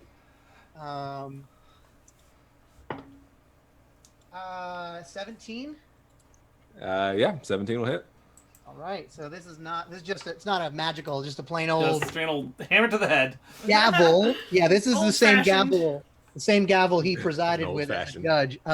That is 8 damage. All right. All right. So he gets you. He rings your ear on the opposite side of the eye that had acid splash on Did Ah, you there only we stung go. like a little bit? it. God, that And was that'll be that's it. That's all the colonel can do. At least he did something, right? Yeah. All right, Althea. Back to the top. That's me. Yeah, I'm gonna go at him with my rapier again because that's what I've got right now. All right. With that, colonel. Okay. Her favorite. It was only an 8 this time. I can't hit you for some reason. Remedy, guys. I'm gonna have to 1-2 skip a few of this goddamn fight. Yeah. Right. Yeah, I'm gonna disengage again. Everyone has advantage. Yeah, I love this imagery of Althea just like running in, poking, and then like stepping back. Yeah. Or like trying to poke and just like Yeah. she's going so fast and there's so much going on. She just keeps like between the legs, Yep. under the armpit, over the head. You didn't say I was brave. You are all right, Plum Knuckle. My turn again. Yeah. All right. Take someone out. Reduce the number of people around. Doing that Yeah. one-eyed glance back to the colonel. You're a lazy eye. With a bit of understanding how things are going, I'm gonna go ahead and grab my axe this time All right. and attempt to swing down upon Evan or Colonel. 15. Which one are you hitting, Evan or Colonel? The colonel. Nick. No, the colonel. that'll be a miss. Field block, I guess. That's a bad miss. Okay. I know you've been a lot more successful with your fists, it seems. Okay. Anything else you want to do, Plum Knuckle? All Just right, curse to myself. Okay, fair enough. Evan. I'm gonna do another cantrip. Okay.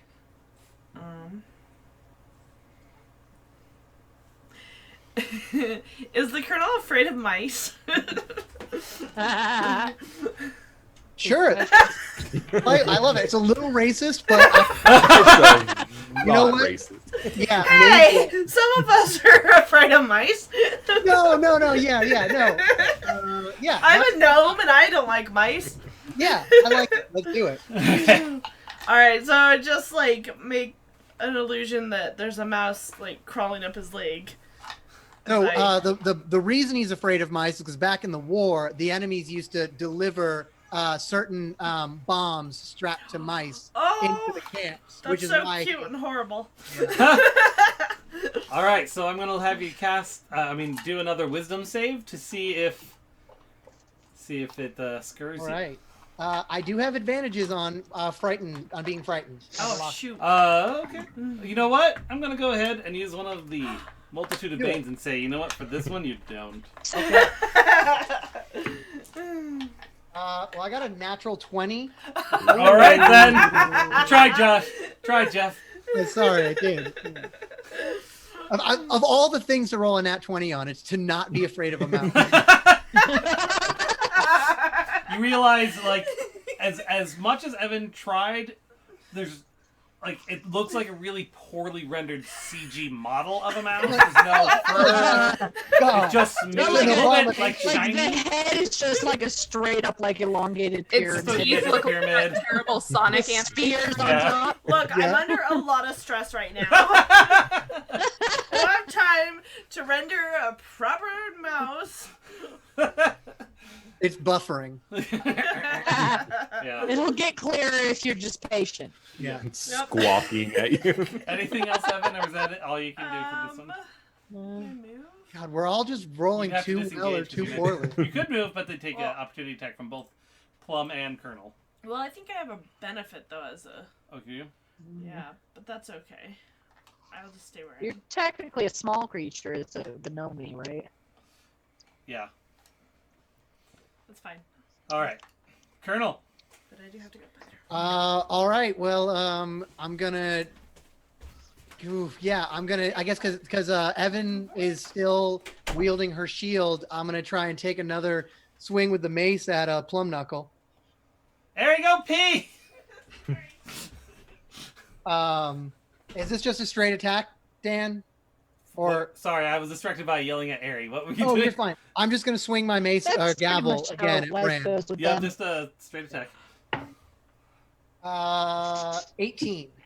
That's a hit. Right. 7 bludgeoning damage. So you still ain't like kind pretty of like no more. you're like on the other side, so you come back and hit his Yep. other ear, Oof. ringing his bells from both sides. Yeah. And I'm just shaking my head and then getting that shield back up. That's all I can do. All right, Althea, Same old song. song and dance. Yeah, quite. I think that works. And dance. My dice are moving their way up. This time it was a 12 Oh, you're closer. Getting closer, getting there. every time. And disengage. All right. Not that I want to harm myself, but I'm trying to remember. Do you get advantage because I'm engaged with someone, or that's just what would give you sneak attack? I don't think- know. Like I said, this is only my second time. Okay, playing. yeah, I think never mind. I might be mixing the two up. So, all right. You get advantage I if think you a get- friend is adjacent, Okay, got it. within 5 feet. I think we're friends. You know what? I mean, I would like to think so, darling, we but did establish earlier. Althea, Yeah. high or low? low. He's your friend. You have advantage. Oh. Go for it. This is gonna hurt if this hits. She's been really building it Ooh, up. that one was a 14. Oh, slowly getting closer. So but close! I'm not gonna make it. We're still friends. Aren't you glad that you're Aw. mostly doing a job where you have to talk to people and not fight Yeah. a lot? Yes. We Plum all knuckle. clearly optimized for investigating. Right. Hey, I just designed mine based off a Clue character. Right. Didn't it do a whole lot of So did battle I. royales? I guess they kind of were almost doing a battle royale. They were dropping off. Plum Knuckle, it's your turn. Imagine by this point I'm a little punch drunk. Yeah. Yeah, I'm gonna use another Bane and grant you disadvantage on whatever you're doing. I hear the class bell. Why aren't you in class? Says it, and he takes another swing with his axe towards the colonel. 16. It's not gonna do it. I know it's not. All right, on that. Anything yeah, else, Plum just a- Knuckle? Just a nice little Just tears. sway. I Trying think to, you're like- just doing the Mortal Kombat. Yeah, thing. right. Finish Oh, I shouldn't. Yeah.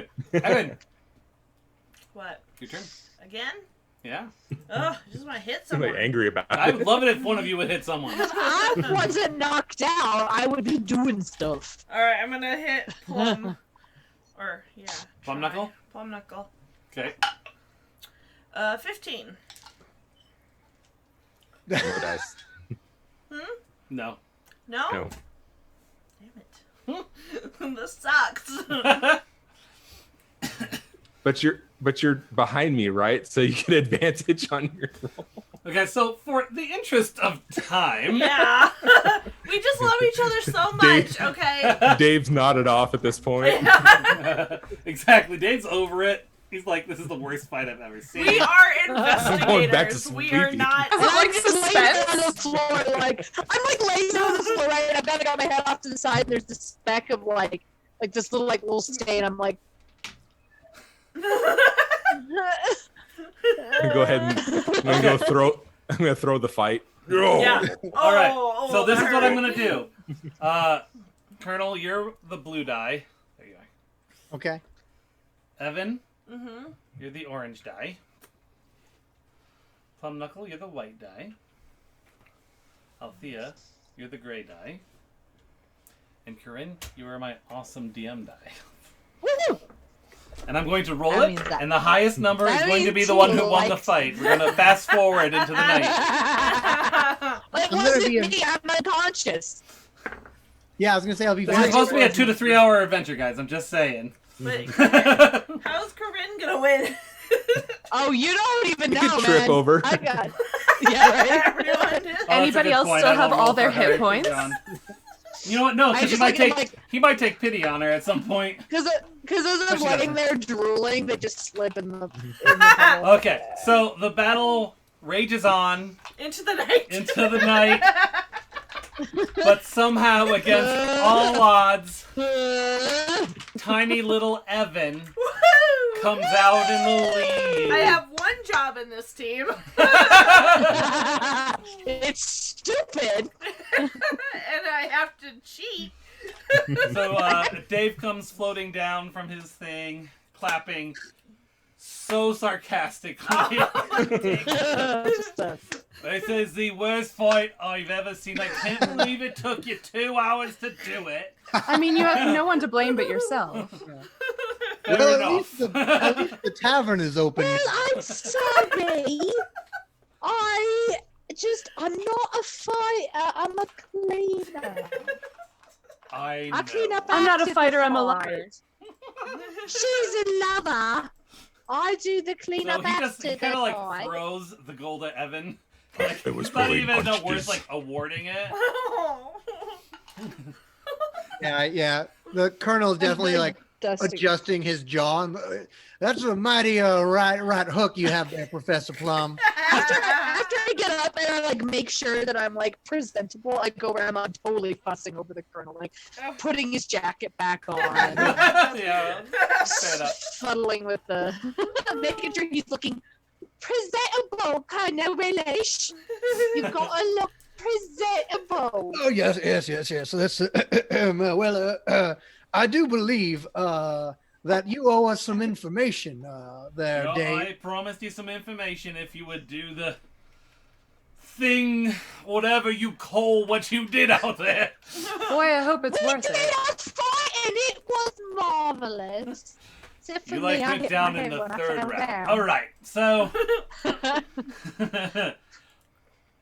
a few nights ago we had the Battle of the Barbarians, as we oft do. I don't know Was if you it know. like this? Was it like... Rounds tend to Did be it go shorter. just like this? They tend to be shorter and more fun. But during it, Did you have fun, Althea? I had fun. I mean, I guess it's. hold on. Althea, high or low? Oh boy. High this time. You got one hit in. Please, I took her down and still had all my hit points. There That means I got 3 hits in total. you go. I know you didn't mean it. I need to see Dave there tapping his foot because he's so over everything. Like, look, Sylvia and Norris got into a heated argument. I couldn't hear it, but I saw them fighting. She left before Horace, and then he took off after her. He was, as far as I know, I'm the last person, he was the last person seen with her before she passed. I We don't think it don't was know Horace. she passed. It's only conjecture. Well, I mean, there was blood, and she's not here anymore. So, Well, I mean, there's a pig farm just outside of town. Who knows, right? You guys act like you don't. There's a just- lion zoo about a mile that way, You guys run by Carol Baskins. Actually, it's a human farm run by a tabaxi named Carol Baskins. Barrel Caskins. Feral I think I Caskins. know where we need to go next, friend. Oh, sorry, they shot it down.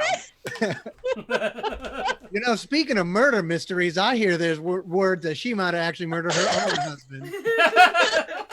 I think there was some fish oil involved.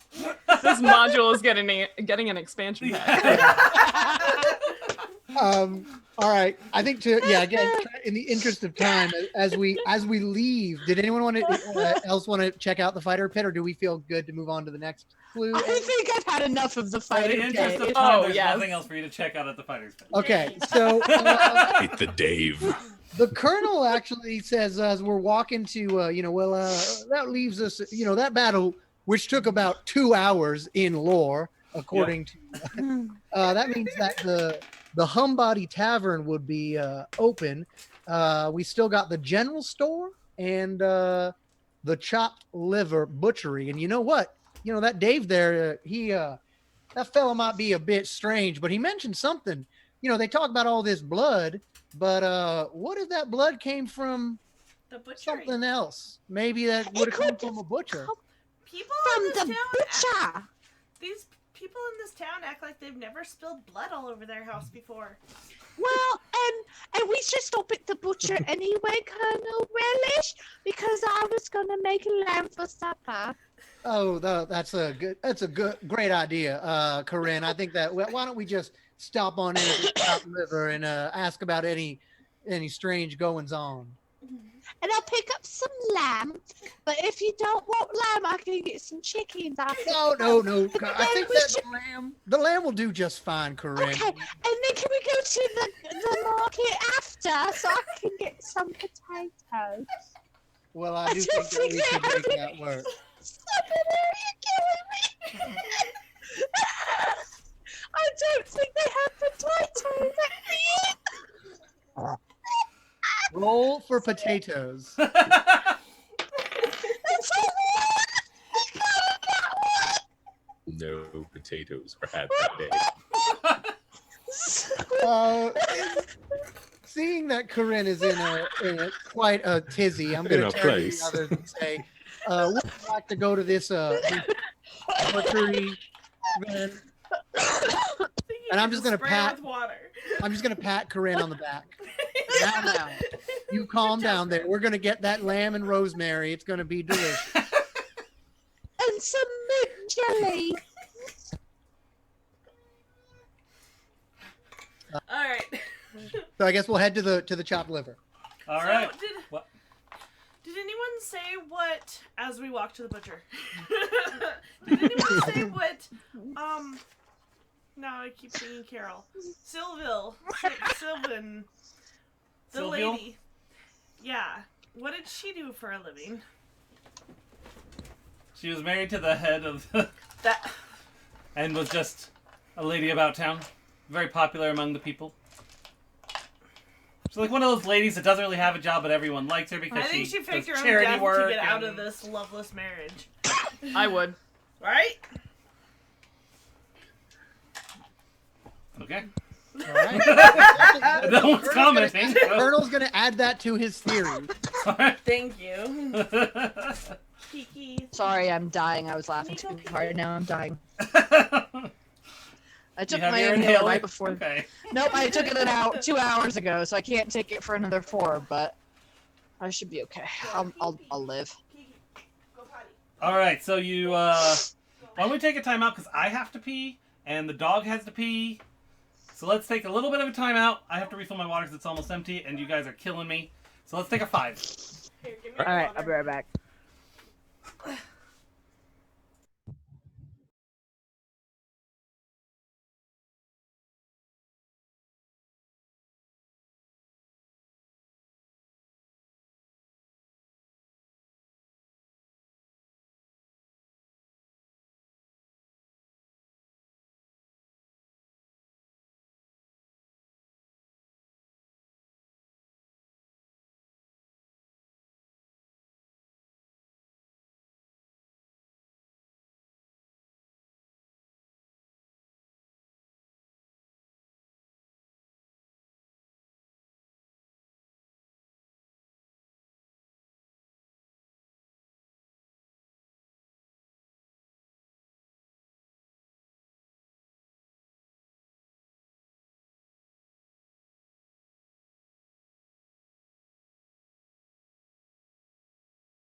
All right, folks, we're back. The babies still need to eat, but otherwise, we're heading over to the chopped liver butchery. Yay!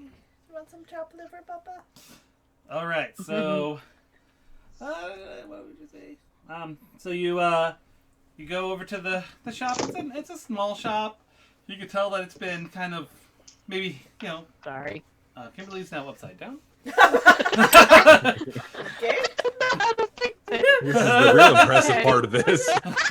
Oh my God! Sorry, What are you doing? I didn't mean to be upside down. I'm so sorry. I'm a good girl, are you? I seem to be upside down, Colonel, really. Well, now you're normal. All right, so you're at the butchery. Oh, it's fine now. Don't worry. Don't worry your little head there, Colonel, really. So you look and you can tell, like, the building's an older building. It's definitely been, like, around for a while. Probably, like, this might be a family business or something like that.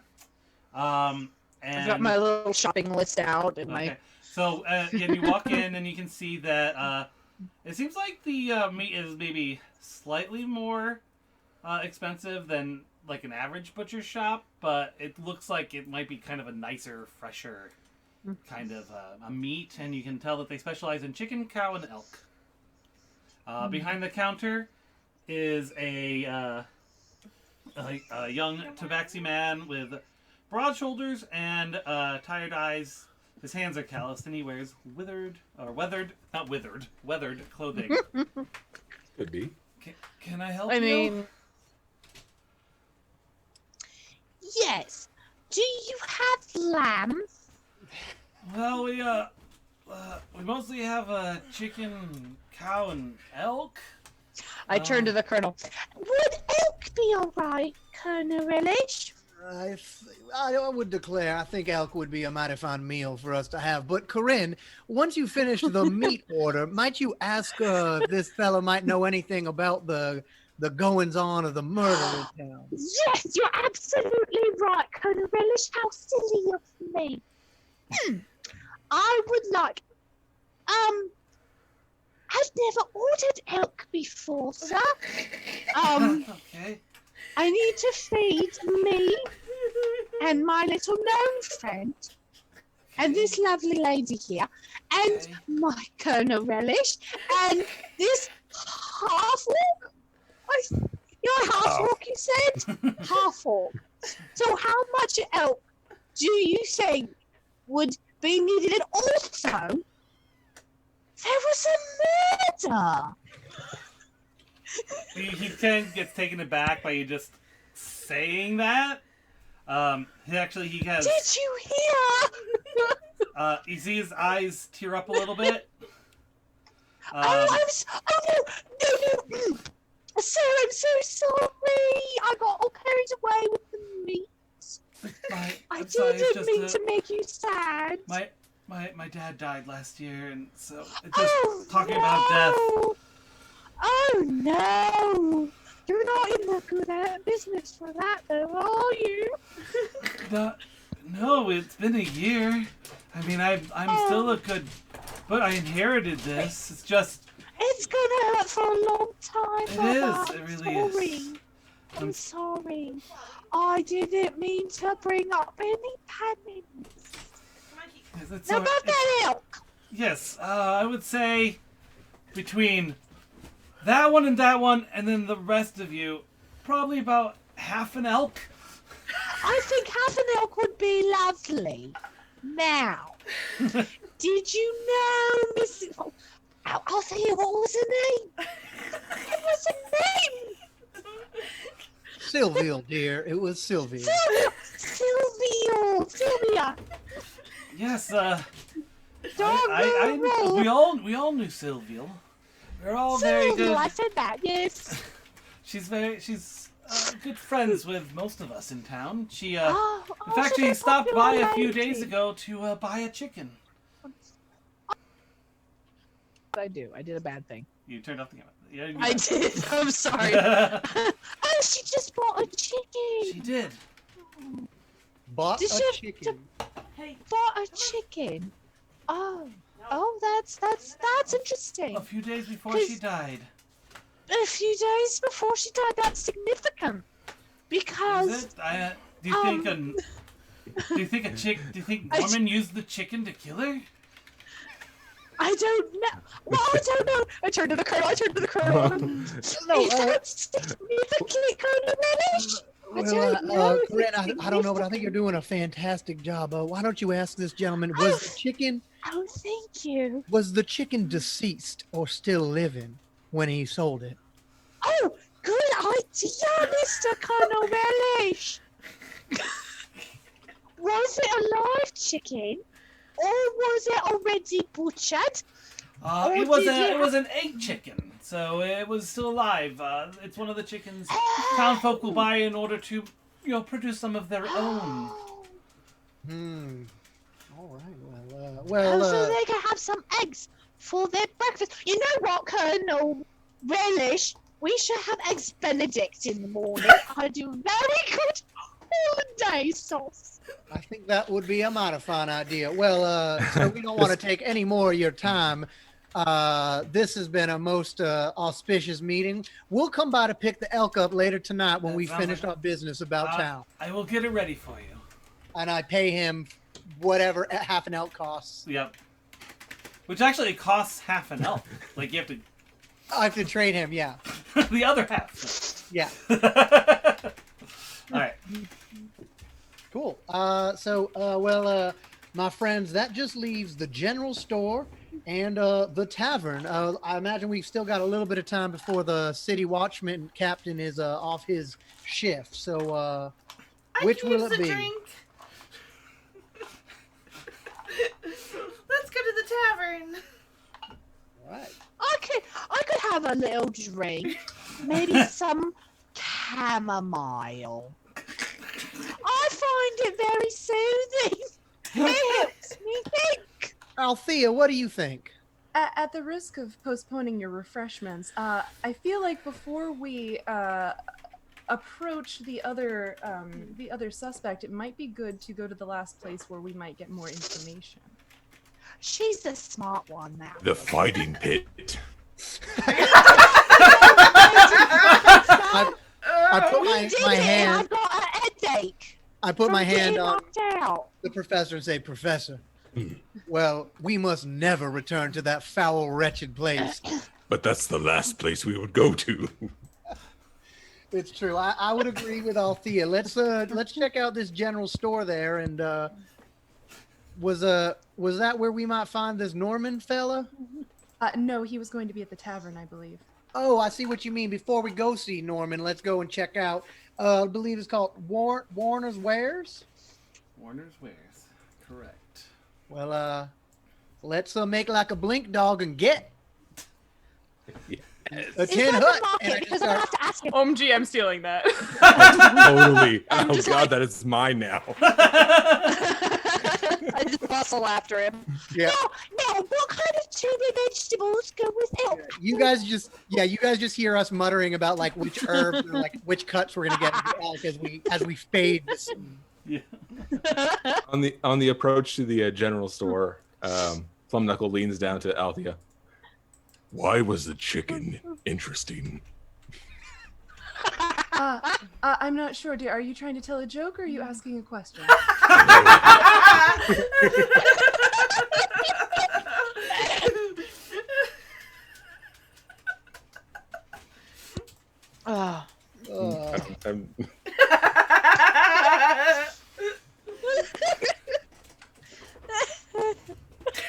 You broke I him. believe I dealt more sneak attack damage just now. Oh no. All right. So are we heading to the store? We're heading into the. Yeah, we're doing great. All right, so you get to the store. I do my shopping. You see a very I've got my little basket, and I'm just like browsing while you guys do whatever. I'm gesturing with my hands a lot. welcome to the store. How's it going? My name is Warner. Evan, This is why my don't we let store. why don't we let you take this one, Evan? Evan is off screen. Sorry. Oh, is it? Yeah. Oh no, yeah. There you go. What am I supposed to do? Where you're Well, at the store and he She wants had you to to get talk another kitten, I guess. Yeah, I Oh. figure since each of us have taken one of these other locales, why don't you take a stab at this here? Well, not stab. Please don't take the sword out. But take us along your own line of inquiry. We're at the store? So just a general store? Yep. Okay. Yeah. So she comes over to the counter.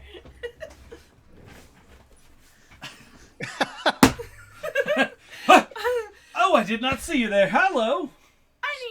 I need some information. Okay, well, is it a price or where I source my goods or what is it you need to know? We're here investigating the suspicious disappearance of what was her name again? Phil. And Sylvia. can I lift her up over the counter? If you feel a hand just wrap around the nape of your shirt and just whoop. Sylvia. Apparently she disappeared and left a bunch of blood. Oh, you mean murdered by Norman? Wait, I'm This was easier to figure out than I thought. we should get here first. Well, I'm just saying. I mean, he always for the last 10 years he always came in for the same stuff: 20 pounds of vegetables, 5 pounds of fruit, 10 pounds of non-perishables, and then last week he comes in buying rope, gardening shears, and an axe. What else? Why would he buy that stuff? He doesn't garden. That is suspicious. She Maybe turns. he got tired of buying 40 pounds of vegetables and he wanted to grow it himself. Because 40 pounds of vegetables He's not really a heavy. growing type. Hey. You don't know. Maybe with being on lockdown, he wanted to pick up a new hobby. Sorry, Go back were those the only choosing things he between- bought? Yeah. You said he bought a Sorry. rope, Yeah. an axe, and what was the third? Rope, an axe, and where did we go? Gardening shears. Gardening shears. Oh, well, that is strange indeed. And this Norman fellow, he struck you as the type that would do ill against others? He was just viciously jealous. I mean, he talked about her all the time. I'm a very chatty fellow. I mean, I talk to all my customers, and he would just go on and on about how beautiful she is and how she'll be his one day, I'm sure. But why would he murder her if he loved her but was jealous of her husband? Do I look like a criminal minds guy? I don't know. But more of a You're the law- investigators. personally more of I a law saw and your order. carriage. Plum Knuckle pulls Evan close a bit. You're gonna have to intimidate him. And just kind of shoves her into his... Okay. While she's hanging. You listen here. We only want the facts. Don't put your own spin on it. There's my intimidation. Oh, I have a +2.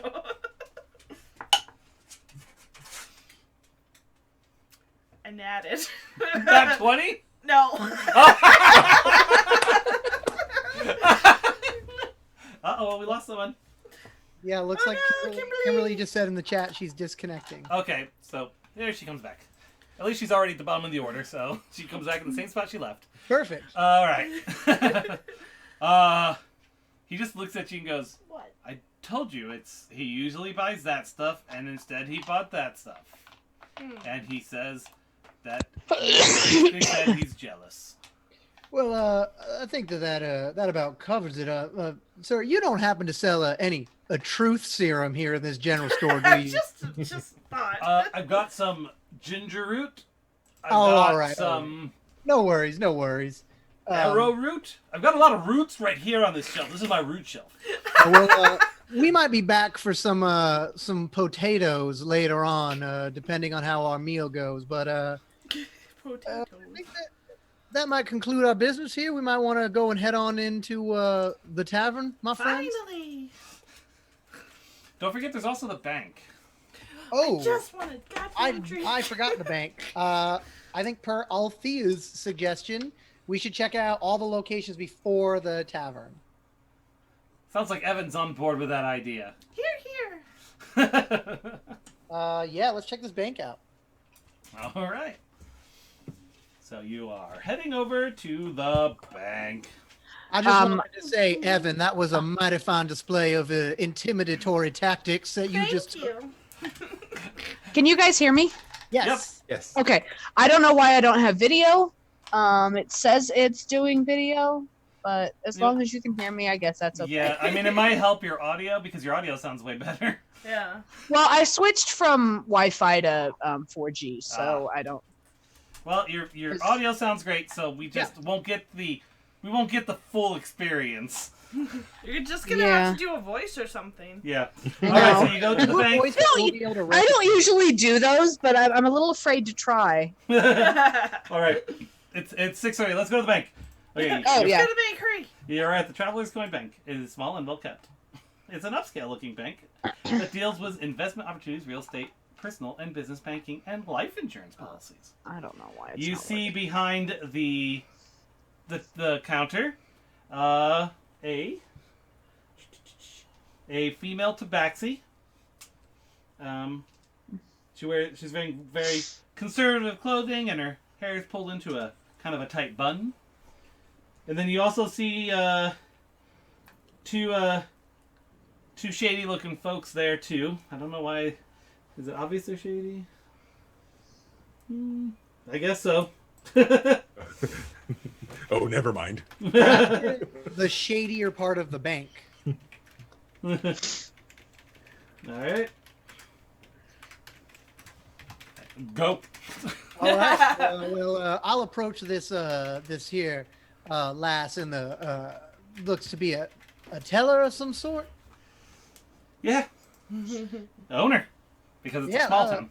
Well, ma'am, if I might say, I am pleased as a dragon that shits gold to make your acquaintance.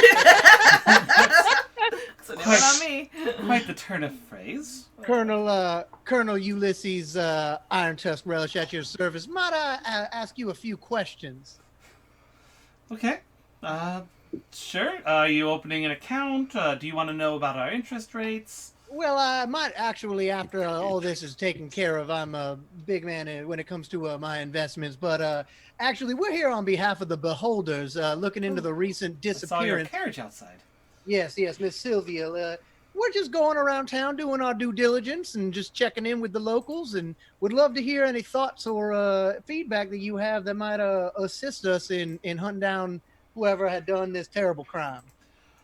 Well, I feel that Horace probably did it. He sent an errand boy to withdraw a large amount of money about 2 days before Silval died. This errand boy also purchased a double platinum life insurance policy for both Silval and Horace. A double platinum, you say? Yes. That's almost as much as a triple platinum. About That's about exactly right, Colonel. Good job. And this here He's little so errand, good with his numbers. this, Sometimes I have to help. You speak too kindly of me, Corinne. This here errand boy. So you said he purchased a double platinum life insurance, and what was the first thing you said he had done? withdrew a significant amount of gold pieces. All right, and this was before the disappearance of this Miss Sylvia. Yes, before her murder, yes. Well, that is a mighty suspicious indeed. I appreciate the information. Anything else you have to share with us? No, that's about covers it. Sorry, is there a buffer period? For instance, when someone takes out a life insurance policy on another person, normally it can't be honored for a period of time immediately after the insurance policy is established. We're a small Policy like town, that? and Horace and Silva are very, important figures in our town, so a lot of those kind of things tend to get waived for them. Oh. I see. Well, They can get a gun like that. Oh, that must be lovely. What's a gun?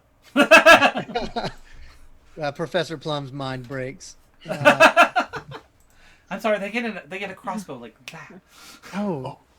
Well, I believe that wait, and sorry, out of character, Dan. You said is this woman, and then you said there were a couple of shady characters. Yeah.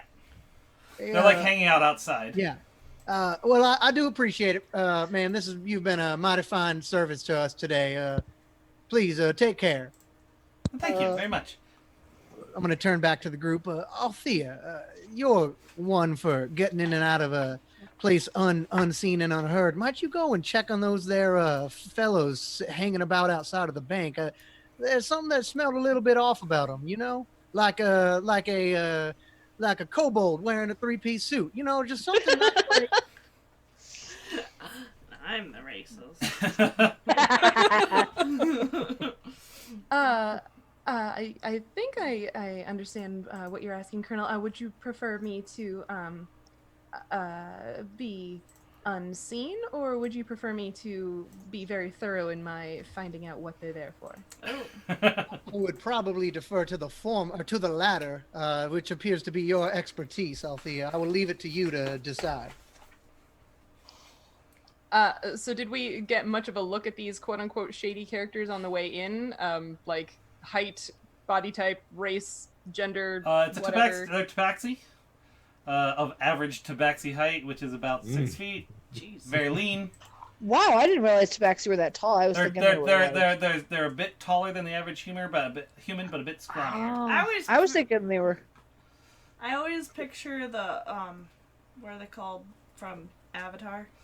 The Na'vi. Na'vi, yeah. See, I was thinking they would be like closer to like my dwarf height. So Nope, okay. they're actually technically slightly taller. All right, Slightly taller. but you can see like the reason why they're kind of shady is that they've got like, their ears have like notches taken out of them, and it doesn't look like it's because they're fixed. And like like a fang missing, and it looks like they've been a bit rough and tumble in their time on In this their earth. youth. In their youth. Did I get a Three gender on youths. them? They're both male, Boy, no. as far as you can tell. Sure. Yeah, okay, so I guess is the group like exiting? Yeah, maybe, but like giving you a chance to like peel off from us. We'll act like we're just walking out like into the thoroughbare. Okay. That's Heading what towards I the figured. tavern. Be casual. Don't be suspicious. Don't be Don't be suspicious. Don't be suspicious. Don't. John Ralphio? I raise my eyebrows as high as they can go. I bought all my vegetables and now I'm gonna go to the tavern to have a chamomile tea. We need a cuppa. I need a cuppa after today. I talked to so many people and I was in the carriage for forever and I got knocked out by my best friend Althea. Well, we're having this conversation. We're approaching the tavern. Yep. All right, so Althea peels off and heads over to the tabaxi, who are. It looks like they're actually like looking into money pouches. They each have one. Knuckles just gonna round the bank corner as stealthy as a wall of meat can be. Oh, are you my backup? Okay. New pipe. Because he crunched the other one. He's got like 7 of them all up in his pocket. No, he's got a blister pack of them. Right. So I just want you all to know that we have almost about an even number of banes and boons now. Oh shit. Uh-oh. So it all cancels out. So we move on like normal. So Althea, what are you doing? Yep, that's me. I guess I'm gonna go up to the two of them and just sort of be like, sorry, I don't mean to interrupt. But, They both like go, ah! And they like cinch up their pouches and put them in their pocket. Oh, don't worry. What can we do you for? Don't worry about it. I play games with people just like you. It's cool. Games? What kind of games? All kinds of games. People are easy to mess with, right? I mean, what are you trying to say? Well, I just heard there's some unrest going on around here, and I wanted to know if anybody's got an angle that I might be able to exploit. You know what? It's not on the sheet, but why don't you roll like what's the charisma thing? Persuasion. Looks like we lost Kimberly again, by the way. Yeah, she'll be back. Oh, she'll be back. She always comes back. Don't be Did you say persuasion? Yeah. I want you high or low. Low. All right, so that's a disadvantage. Oh, damn.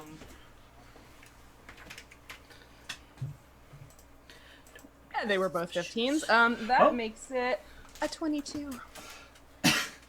Oh, that was kind of nice because Plum is kind of on either side of Althea, so his hands came up when you were like, it looked like your hands. I'm hiding behind her directly? Yes. No. on the actual screen, yeah. on the stream until Kimberly comes back. Yeah, we've been known to play games. Yeah, so, what can a girl like me look forward to around here? Hold on. Oh! Let her in automatically the other times. Maybe that's why she fell off again. Fair enough. Alright. Sorry, so what did you say, Althea? Sorry, I said, so what can a girl like me, look forward to around here? Well, I suppose, if you wanted to help, we've been having a... Sorry, I was hoping to get my video fixed, and I... Doesn't look like it. We've been hired. There we go. You got a 15, right? We've been. I got a 22 on the persuasion. Oh. All right. Well, we're Both of the dice were 15s, and I have a +7. Got it. We've been hired by Horace to scare Norman away from running for the City Watch. Oh, really? And so we've been kind of following him around, spooking him, leaving, angry letters on his porch, that kind of thing. That's Yeah, not we're watching very you, we know nice. what you do, that kind of thing. Oh, that's Really? awful. You're not I'm not there, am I? Sorry. I hear this voice in my head. I was disconnected for so long, I forgot what was happening. Forget that. All right. Did he say why he wants Norman scared? And is it just scared, distracted? Does he want him gone? Well, what he said was, he's pretty sure. Right now, Horace is running unopposed for his position, but he feels like Norman is going to run against him, and frankly, he thinks, people are losing confidence in him, what with the murder and such, and that it would get Norman a chance to take his seat. Oh, that's very interesting.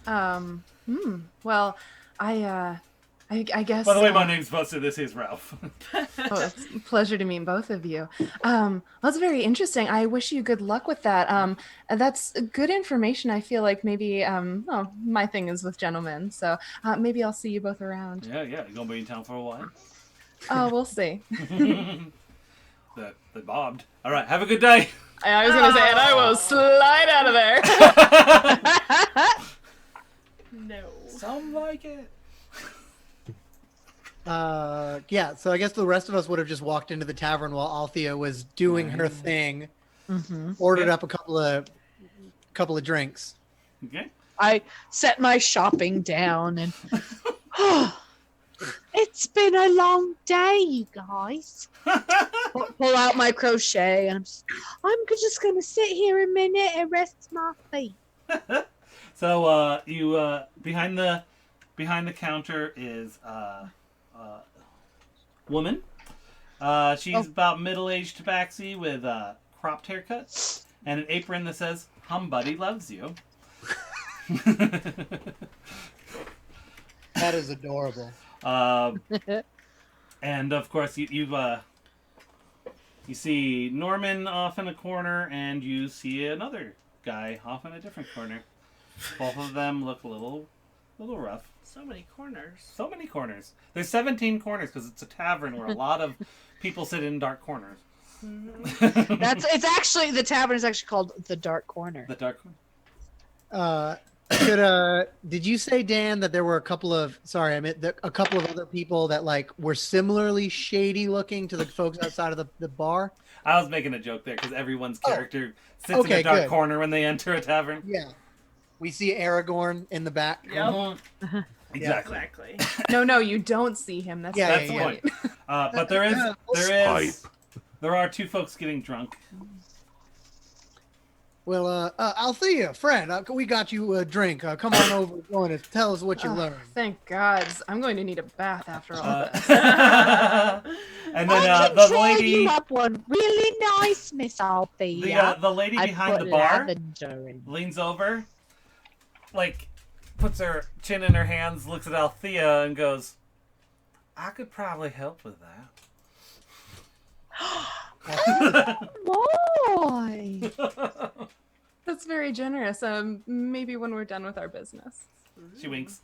Can I get y'all anything? My.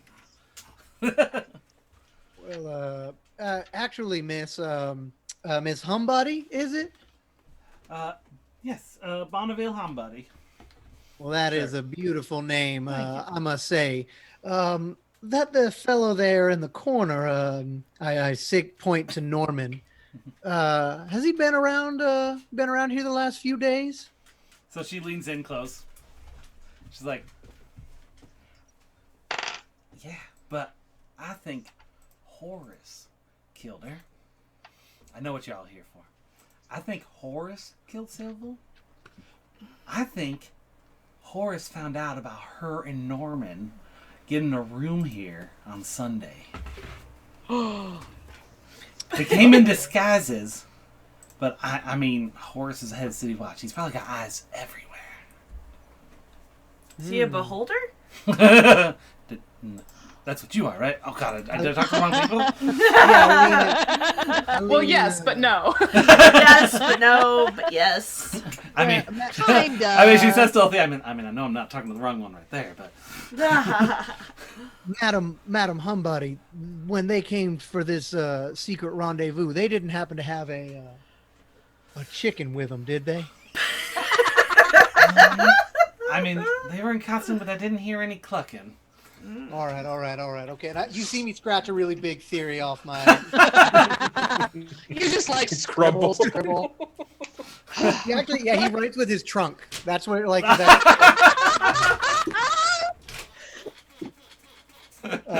All right. Well, that seems like a pretty big deal. Anybody else besides you, Miss Humbuddy, know about this here rendezvous? No, I wouldn't tell anyone about it. All right. Well, let's keep that secret between us. Between us friends. All right. We'll just enjoy these drinks here, Madam Humbuddy, and we'll let you know if we need anything. All right, please do. And when she says that, she's looking right at Althea as she walks away. Oh. Yeah, I'm gonna turn to the others and say, all right. Well, you guys want to grab a table and chat about our theories while we await Horace's arrival, or should we go talk straight to Norman? I mean, I'm already sitting at a table with my crochet, my feet up. Well, Colonel, it sounds like, or it looks like you've been postulating a lot of theories today with all the information we've gathered so far. Oh, and also, Horace has hired those two gentlemen that we saw outside the bank to harass. Horace has hired people to harass Norman. That's it. You're doing very well, Miss Althea. Thank you. Because they are competitors for the position of Captain of the Watch. So that's another bit of information to add to your list. But where do your theories stand right now before we interview the two accused?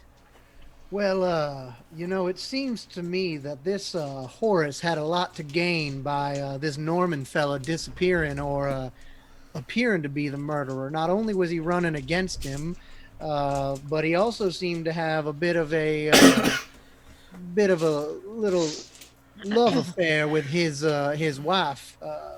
Not only in the past, but apparently in the present. So the only thing, between him hiring these here thugs to go after him and having the city watch under his thumb, the only thing that confuses me is what Norman would be doing buying a rope, axe, and shears. It's the one thing that's got me thinking something's a little bit strange. And so this might sound a little crazy, but I like your crazy theories. Just go on and say it. what if Sylvia bought this chicken and had Norman go and procure the tools to go about slaughtering said chicken to fake her death so that the two might then disappear? Well, she might disappear, and her and Norman might make Horace appear to be the victim or the suspect. But I have trouble finding out how they would have pinned this on Horace, since I've not found much more evidence. What do you all think? I think that's exactly right, Colonel Willis. I never thought she was dead at all because it was just blood on the floor, but no body. I absolutely agree that I don't think she's dead, but I'm going to alter your theory just a little, because we didn't follow the money in that first theory. So because there's a life insurance policy out on Sylville, her husband would stand to benefit from it. So it would make sense if, as you said, she got Norman to procure those items and had them handed over or some such during their little rendezvous, and maybe she was stringing him along, and then they faked her death in order to both get him out of the race so that her husband could stay successful and they would get the life insurance money. Oh, that is a devious plan indeed, and one based upon greed rather than love. But I might say that might hold a little more water than mine. Greed is Let's more say the powerful than love. How ironic. The one that uses her wiles is the one who Hey, nobody poo-poos on the knows why I'm romantic this way. solution. Nobody knows why I'm this way. Love can be a very powerful force. A great motivator. I just look off into the distance. I also have a 1,000-yard stare. Pensive with the pipe. If we slay them both, we'll probably be right. And we might get the chicken. That would be a 100% success rate of killing the perpetrator, but also Right. the one who was not. So perhaps we should hold up on that, Professor Plum. That very sound idea, Plum Knuckle. But if we got the chicken, I could make eggs for breakfast. True. Well, it does seem that we've got two final conversations to have. We could go approach this Norman fellow, and then once we've heard what he has to say, Horace is supposed to meet us here as well. Could be the final two pieces of the puzzle await us. And there's that guy. He points to the other person in this shadowy table. All right, what are you doing? True. Do you guys want to go talk to? Sorry, I feel like I've been driving the. No, I think let that's a someone good else. idea. Every group needs a leader. Yeah, and there are some You do pickings. not want me leading this. I'll always ask, do I perceive anything or incite anything about Norman sitting over there in the bar? Is he watching us? Is he what's he doing? What's he looking like? Go ahead, roll an insight. Ooh, that's pretty good. That's a 23. Ooh. He does seem legitimately put out. Okay. Yeah, can I approach him? Sure. The party is welcome to join me, or we can fit. We all yeah, walk up well, to him. I'll get up and I'll follow him because I gotta make sure his cuffs We are will straight. follow you. Follow you wherever you will go. And now cut to the musical part of our Well, show. we're waiting for it. How it happens. I want to go stop at the bar and grab a mug of ale, like a fresh one, and I want to walk over and hand it to Norman and say, "Excuse me, fella, you look like you might be in need of a drink." Oh, thanks. I could use one. Well, why don't you take a load off? Tell me what's on your mind there.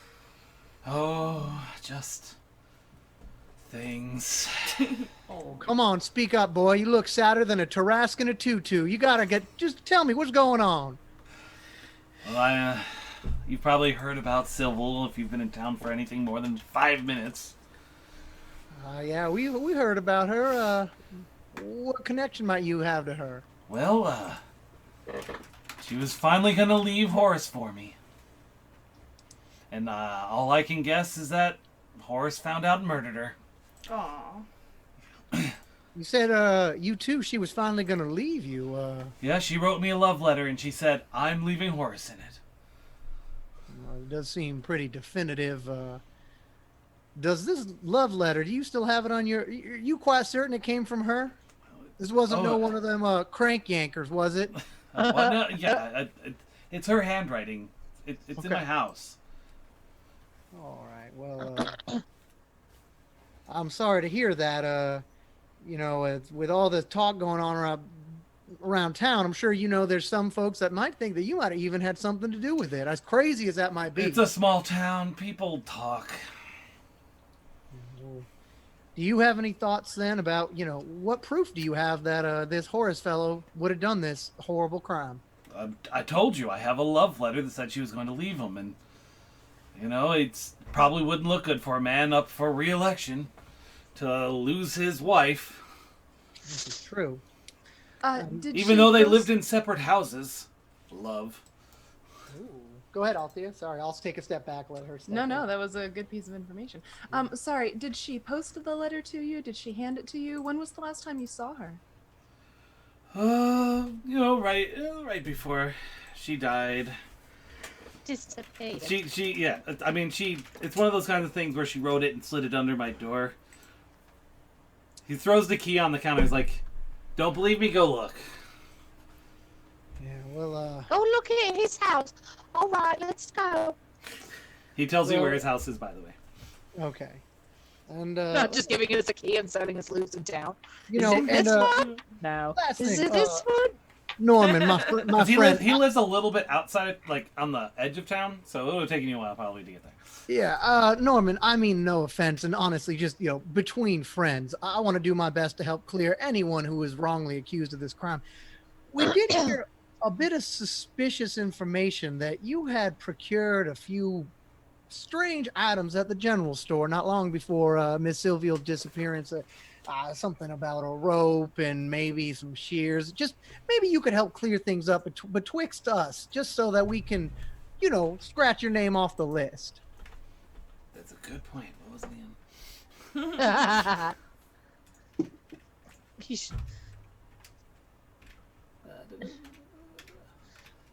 I was in her favorite flowers were roses, so I was going to plant some roses to greet her to her new home with me.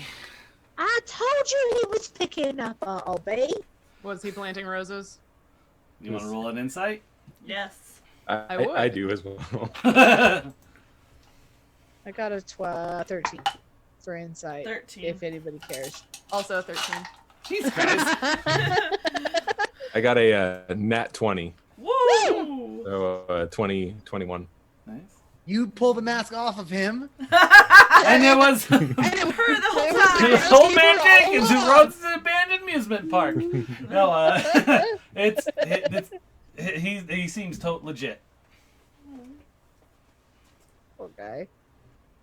All right, well, I'll go ahead and Axes have. her face is normally. I'll go ahead and have the innkeeper send over another drink. You rest easy there, fella. We're gonna find out who did this. Thank you. I appreciate it. And he just puts his head in his hand. I pat him on the. It's all right, mister. We'll figure it out for you. Just chin up. That's the attitude. That's the So attitude. just a bit of housekeeping. Is everyone okay going like half an hour over? I'm fine with it. That's like the best I can got- do because then we got to start setting up the next game. Yep. But Yeah. okay, because you're so close. Yeah. So we've got. I think now all we had left on our list was to wait. I for- sensed it. Also, Norman's house. Oh, Norman's house. Yeah. Do we have time, Dan? It's about 3 now, so you've probably got about an hour before I'll get off work. Okay. Yeah. Let's go check out Norman's house. All right. As we're making our way there, Colonel, what did you think about that detail where the married couple had separate houses? Well, I don't mean to judge one another's courting rituals, but I do find it strange that a husband and a wife would live apart for such. Hey, you don't know everybody's deal. Did you say that in Evan's voice? Yes. But different than her normal voice. Which this actually brings up an interesting point. Did we get a time on how long they'd been married? Ooh, I don't think we did. No, you never asked.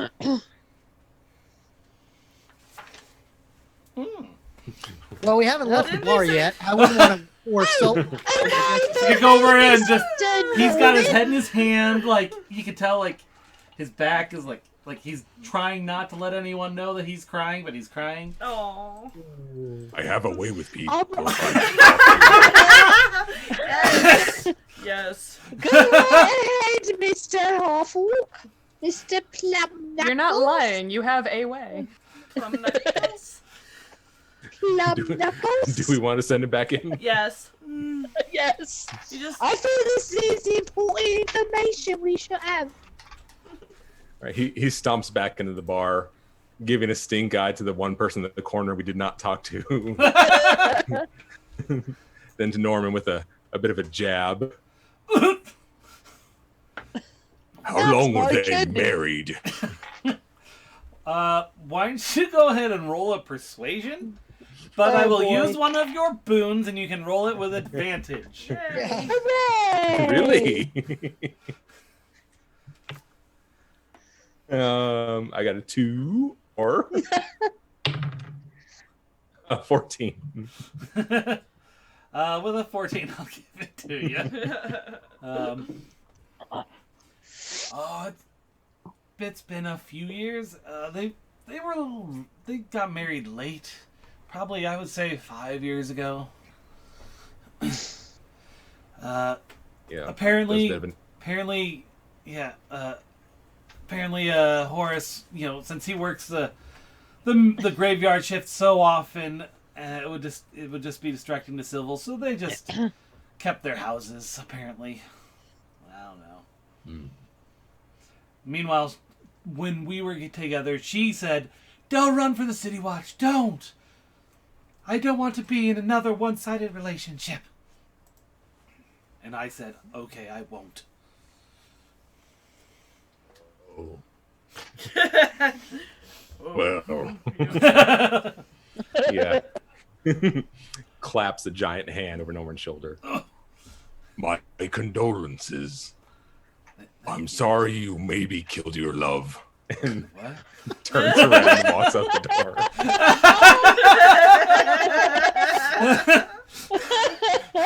So considerate. All right. I'm looking through the window and I'm like, oh, I think he's doing a rather good job. Oh no, he's crying much more than he. Oh, Yep. that poor man. That gonna poor put- man. Pushes the door loudly. About 5 years. And That's all you tell them? He just strolls off towards Norman's house. Love it. All right, to Norman's house, a tin hut. The tin hut. All right. So I'm you sorry get- for all the damage I do to you, by the way. Genuinely. So you get to Norman's house. It's very kind of understated. It's kind of just a one-bedroom bungalow type place. It's got a den and a kitchen inside, and there's a plot of land that holds a small shed with a lock on the door. Ooh, what do I?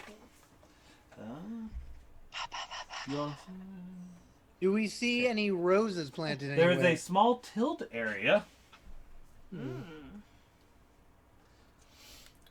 then, there's his bedroom, has a bed, bedside table, desk, that kind of stuff. I look at the shed, and then I look to Althea, and I kind of signal to the lock. Well, we do have a key, dear.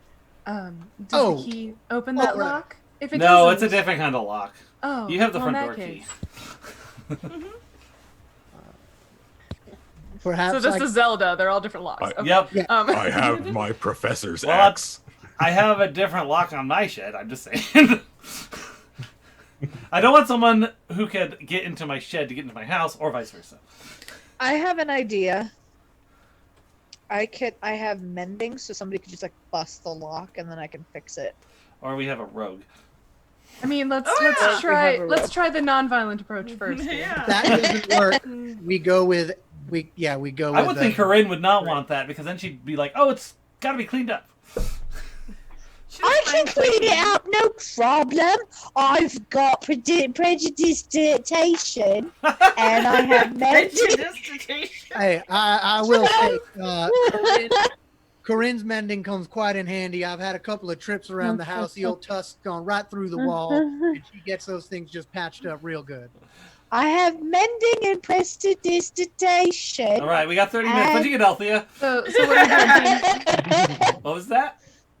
I said, so what are we doing, team? I think we're gonna have you check the lock in the shed first. I will check the door for traps first. I ain't no fool. Right. Oh. Go ahead. What skill is that? Again, I Probably don't like play. dungeoneering or Sleight of hands, I think. Sleight of hand. Oh, yeah. Yeah. To check it for traps? You Or- check it. Sorry. Yeah, I was thinking of lockpick.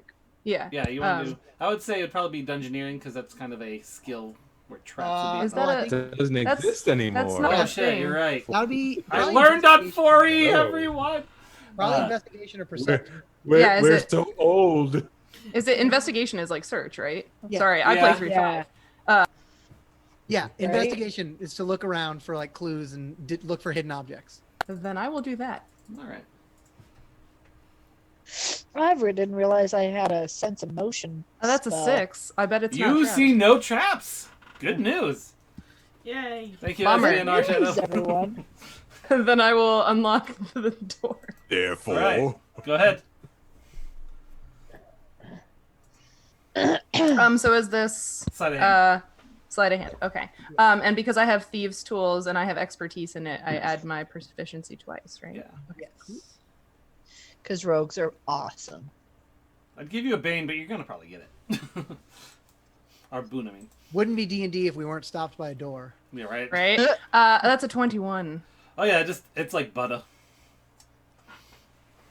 Cling. All right, so you open the door and you Entrez-vous. look inside the shed. Inside the shed, you find rope, gardening shears, and an axe. Yes. As well as chopped wood, a potted rose plant, some gardening gloves, and stakes. Is there any blood on the axe or shears? Nope. Okay. All right. Well, I guess that seems about right. Nothing seems too out of place here, and the rose pot seems to confirm his story about why he purchased these tools. How big is the potted a rose? little too confirmed. Like, how big is the pot? It's pretty big. It's like, it would be like a pretty large, it's a pretty large bush. Like, person size? No. Oh, Like you wow. carry it like this-ish. Just It's about that checking. tall.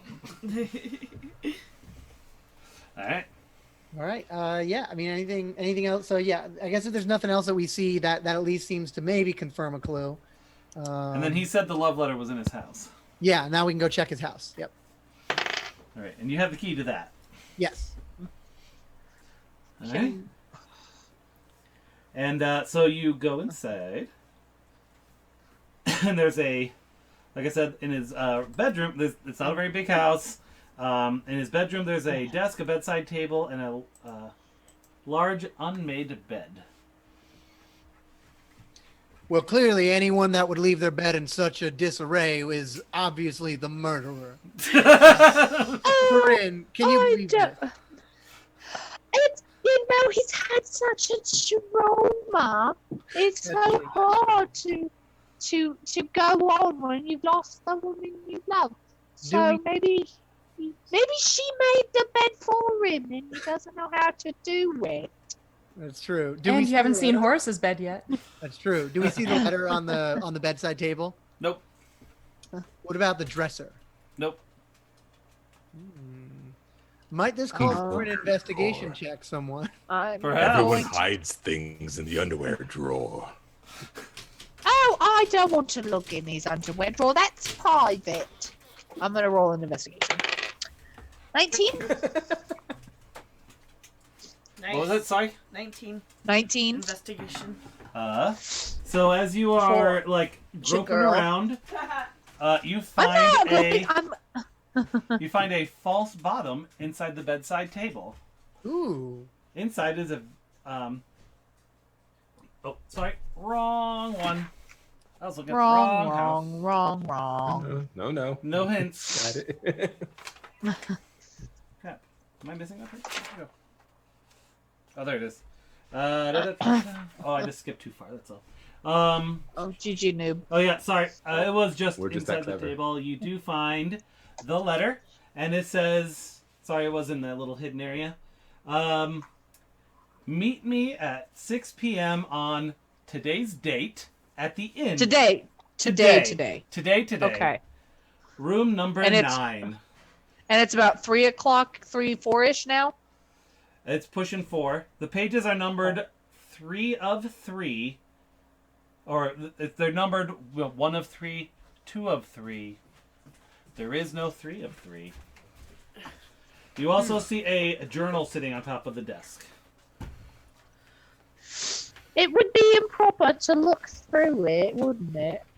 Well, of course, Corinne, but if you were to clean it, It's true. This desk is mighty dusty. I got to I'm gonna dust it for him because he's very sad, and I think it would be nice to come home to a clean house. Oops. It just falls off. Oops, could someone pick that up for me, please? Okay, and I kind of nudge it with my foot so it opens. Uh-oh! Don't be sure not to read it. I will bend down and pick up the journal. All right. You pick up the journal, and it basically says the other side of the story of what Althea found out about those thugs. That he's being followed, and he thinks there's a shady group after him. But he's not really sure who. Okay. So he's been extremely intimidated and has been careful to only travel to public places. All right. Got it. That was mighty kind of you, Corinne, to go ahead and we'll put his journal back. I think we should just said it just like so. Yeah. I would agree. Well, it seems that we've I'm figured gonna out. take these empty whiskey bottles though and put them in the kitchen. The strange thing, though, I can't be the only one a bit perplexed by this. Meet me in room 9 at 6 p.m. on today's date. Yes. They had a prior Today arrangement and then she is today. disappeared. When was the letter written? How many days prior? I'm sorry, that was a question for the DM. I don't know.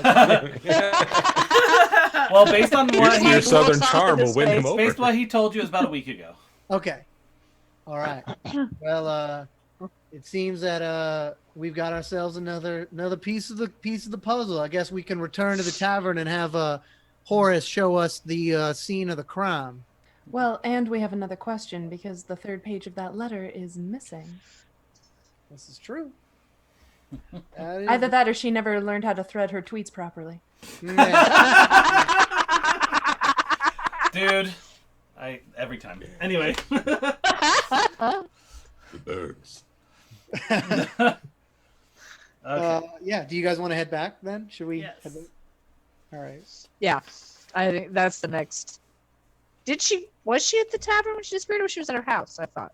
No, the last time that someone saw her was someone saw her and Horace getting into a fight at the Battle of the Barbarians. Oh, okay. And then spaced the that. blood was at her house. So Horace. Okay. And then before she disappeared, she told them, let's meet on what turned out. Okay. I'm with it. I'm checking something real quick. Real quick.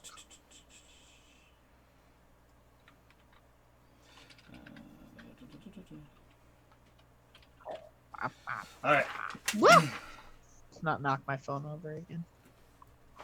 Okay, so where are you at? So as you're heading back, you actually see Horace coming up the road towards you. Or not really, like, it's not like he's coming to find you, but he's heading kind of a similar direction because it's a small town. And he says, crap, what was his voice? It was deep, right? Gruff? I don't know. Definitely. I remember mine. He has a 5 o'clock shadow. I remember that Yeah. part. Oh, hello. I see that you've been making the rounds around town today. We certainly have. I've heard some stories from Dave. He came in to tell me all about it. That was not a finest day, sir. All right, so I you pulled wanted to my go punches. to Sylvia's house? Yes, please. All right. Well, I have to get the key from my house. So when we go head that way, it's just right over there. All right. So I'm gonna loop my elbow through his and make small talk. All right. Ooh. Okay. So you're heading over to his house. And he opens the door, and he's like, I think I hear something out in the shed. Why don't you go ahead and meet me inside? I'll be in a minute. And he heads around to the side. And I kind of, And what do you do? so Althea had her, so did you follow him or did you stay? I was going to stay connected to him unless he That's physically what- 'cause removed my arm. Well, yeah, Okay. he kind of undid and said, go ahead, meet me inside. To all Oh, are of you going to be all right alone? Yeah, I think maybe something just fell over. Maybe some raccoons getting into my garbage. Well, it seems like there's I trouble have afoot a in this way town. with I'm worried sheds. about you. I think you should go with him, Miss Althea. So anyway, he's like, yeah, I'll so see too, you but he inside. doesn't want And me to. he goes around the corner. Can I sneak after him? Sure. Yeah, you do. All right. Yeah. You want to roll stealth? Colonel Relish will In try my to make- heels and dress, absolutely. I do want Yeah. to roll stealth. Colonel Relish Let's see if you can pull a Jurassic World. Come on. Yeah, I'll try to make a big thing about like making a lot of noise of us going into the. Oh, here we go. Okay. Oh, this Into is the a house. nice house, isn't it? I like the arches. It's some great Tudor architecture. Do we have any? Does that give her advantage if we're all being like really? Sure. You know what? We got so many boons and banes and such. Go ahead. Roll with advantage. Start stomping my feet. Loud noises.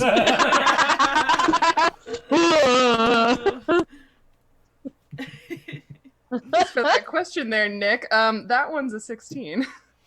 16? I guess roll against his. Well, that's a 5. So yep, he. Oh, good. does So the 8 I rolled at first would have beaten him too. That's good to know. Yeah. So you're like just kind of squishing around the house very quietly. You know, your heel's actually just going a little bit into the soil. It sticks. You're a little slowed down, but That feeling. because of that, it's not really making a lot of noise. And you see Horace just kind of stop and go, "What?" And then Horace punches Horace in the face. What? What do you do, Althea? I imagine it's not like this, but it's more like this, but there's two of them. Yeah. Stop I'm hitting glad we yourself. There are specified two this, by the way. Meanwhile, Oh, we're God. inside talking about the Doric columns in his foyer. What do you do, You Althea? know, I haven't seen this kind of friends since Art You got 15 Deco minutes. What are you time. doing, Althea? Sorry. Oh my god. Okay, wait. So where did second Horus come from? He was already standing there. Just like in the backyard? Yup, by the shed. And are they identical? Like absolutely identical? Yep. I am gonna scream bloody murder and hope my friends come outside. Like Oh yeah. frightened damsel in distress style. Okay, why don't you guys go ahead and roll perception? Say, do we need to check? All of you with thingy, the bad one, Oh, disadvantage? because Ah, hell. Yeah. Colonel Relish is just. And these look like they were from the 13th century. And I managed to still get a. And this 16.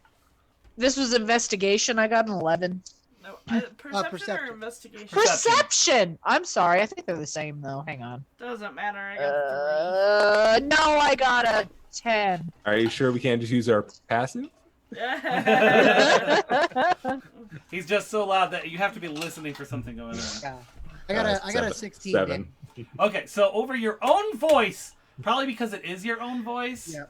and so you've learned to tune yourself out. Yep. You can hear her screaming. I do Oh, have no. very- Also, big- because you are such a gentleman. Yeah. A friend, she's in trouble, and I storm out of the foyer. Oh, yay. Yes, good use. Do the rest of you follow Foyer. suit? Oh, hell yeah. Oh, of All course. right, so Heck you yeah. all come around the corner and find Horace strangling Horace, and Althea screaming. Well, as soon as I see my friends, I'm gonna stop screaming. Okay. Can I shout out and I want to try and cast command and tell the horse that's doing the choking to release? To release him? Yeah. The Horace Hang on. says no, I will not. Oh, Can I- does he? Oh, sorry. I wanted to cast the spell That, command. that Sorry. properly? Okay. So that would be a wisdom. No He would way. just have to make a wisdom save of 13 to resist. Okay. 10. Okay, so let's go. Yeah, so he would just let go. I mean, He does. it doesn't hurt him or anything. It just makes Right. him stop. Yeah, Yeah. He lets go of Horace. Horace, let's go of Horace. What in the nine I- hells is going on in here? This man is an imposter. And the other one says, no, this man is an imposter.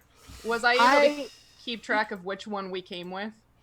The one being strangled was the one you came with. Right, okay, because he got I- punched and then, okay, sure. Yeah. So he's got a bruise and a strangled neck. So we're not playing the game of which one's which as far as Oh. once they Shoot spin him! around. No, shoot him! Yeah. You know which one you came with, but can you know which one is the right one? Yeah. I take my feather duster Okay. and I kind of wave it towards the one that we did not come with. The Okay. one that was the one who was getting strangled, right? No, who was strangling? Oh, I'm still gonna do that one. Still gonna Okay. do that one, and I'm gonna cast Sense of Motion now, and as a one action for duration, Sense of Motion of humanoid in range. You can focus your senses on one humanoid you can see within 30 feet of you. You instantly learn the target's prevailing emotion, whether it's love, anger, pain, fear, calm, or something else. Anger and frustration. Okay. Okay. Well, He's very angry. well, let's break this Oh. up then, fellas. There must be an explanation here. Which one of you is the real Horace? The one standing up, the one that was over top, stands up and says, I'm the one that's going to kill you. Oh. And let's roll initiative. Okay. All right, let's fight him now. I'm really Let's do bad at better this this. time, folks. I'm gonna just lay down right now.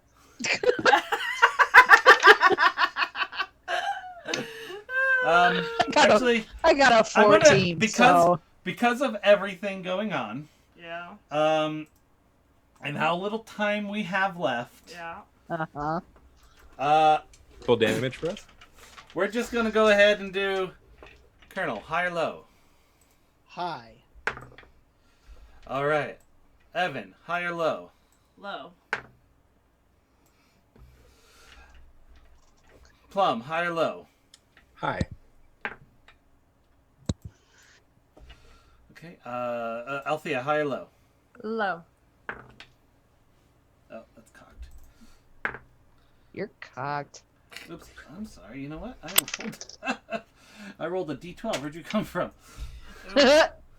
So low was the right. I'll take that one.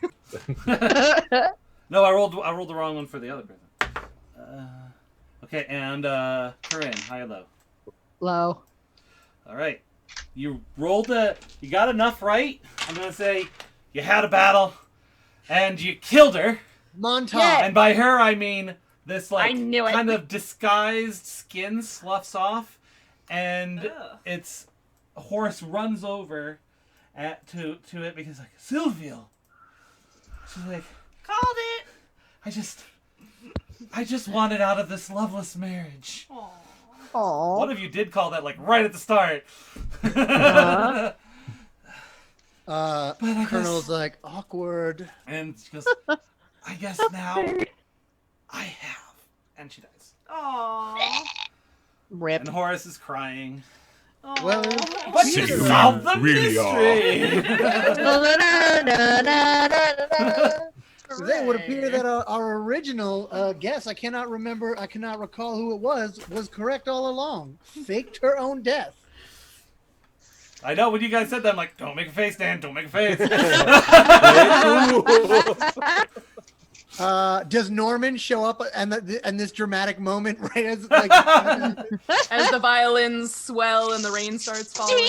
No, but you guys return to the tavern, and you see him sitting back at the bar going, she said she'd be there.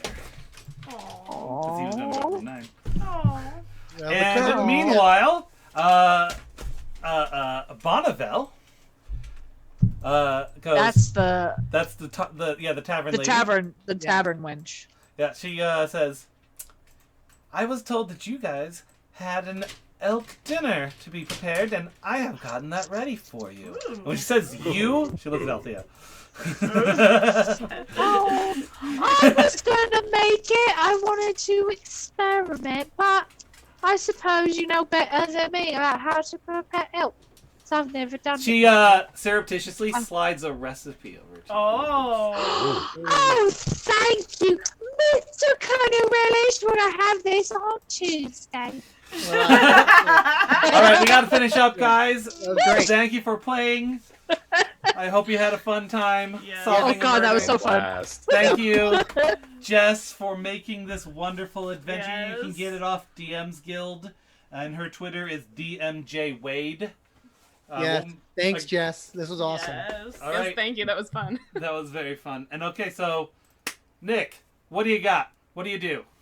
Yeah. So again, I play Relic on the D&D Actual Play podcast. Know Your Role. You can find us on Twitter at Know Your Role, and I'll put it in the Twitch chat.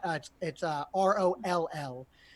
We are an actual play D&D podcast. We release new episodes every 2 weeks, and we have episode 20 coming out this upcoming Friday. So you can find all the Exciting. links to our show on our Twitch or on our Twitter. Excuse me. Yay. Ari, do you do Uh, anything? Yes, I do the D&D podcast and the what's it Fistful called? of dice. Fistful of Dice podcast. And Next. What Brand. Aries said. Yeah. tell us all about yourself, Bran. I still make candles. Yay. Yay! He's actually Again, all, donating a all, candle. all natural and very nerdy. Yay. Yes. So take a look at those. Otherwise, I am looking to bother you people and joining your D&D games. Yay. Woohoo! It was fun. Do it! Oh my God, this was so fun. Cheryl. That's me. Personally, I run an environmental education YouTube channel called The Roving Naturalist, and you can Woo. find me on Twitch at twitch.tv/naturecheckdnd, where we run a science-themed D&D game. Episode 19 happened yesterday.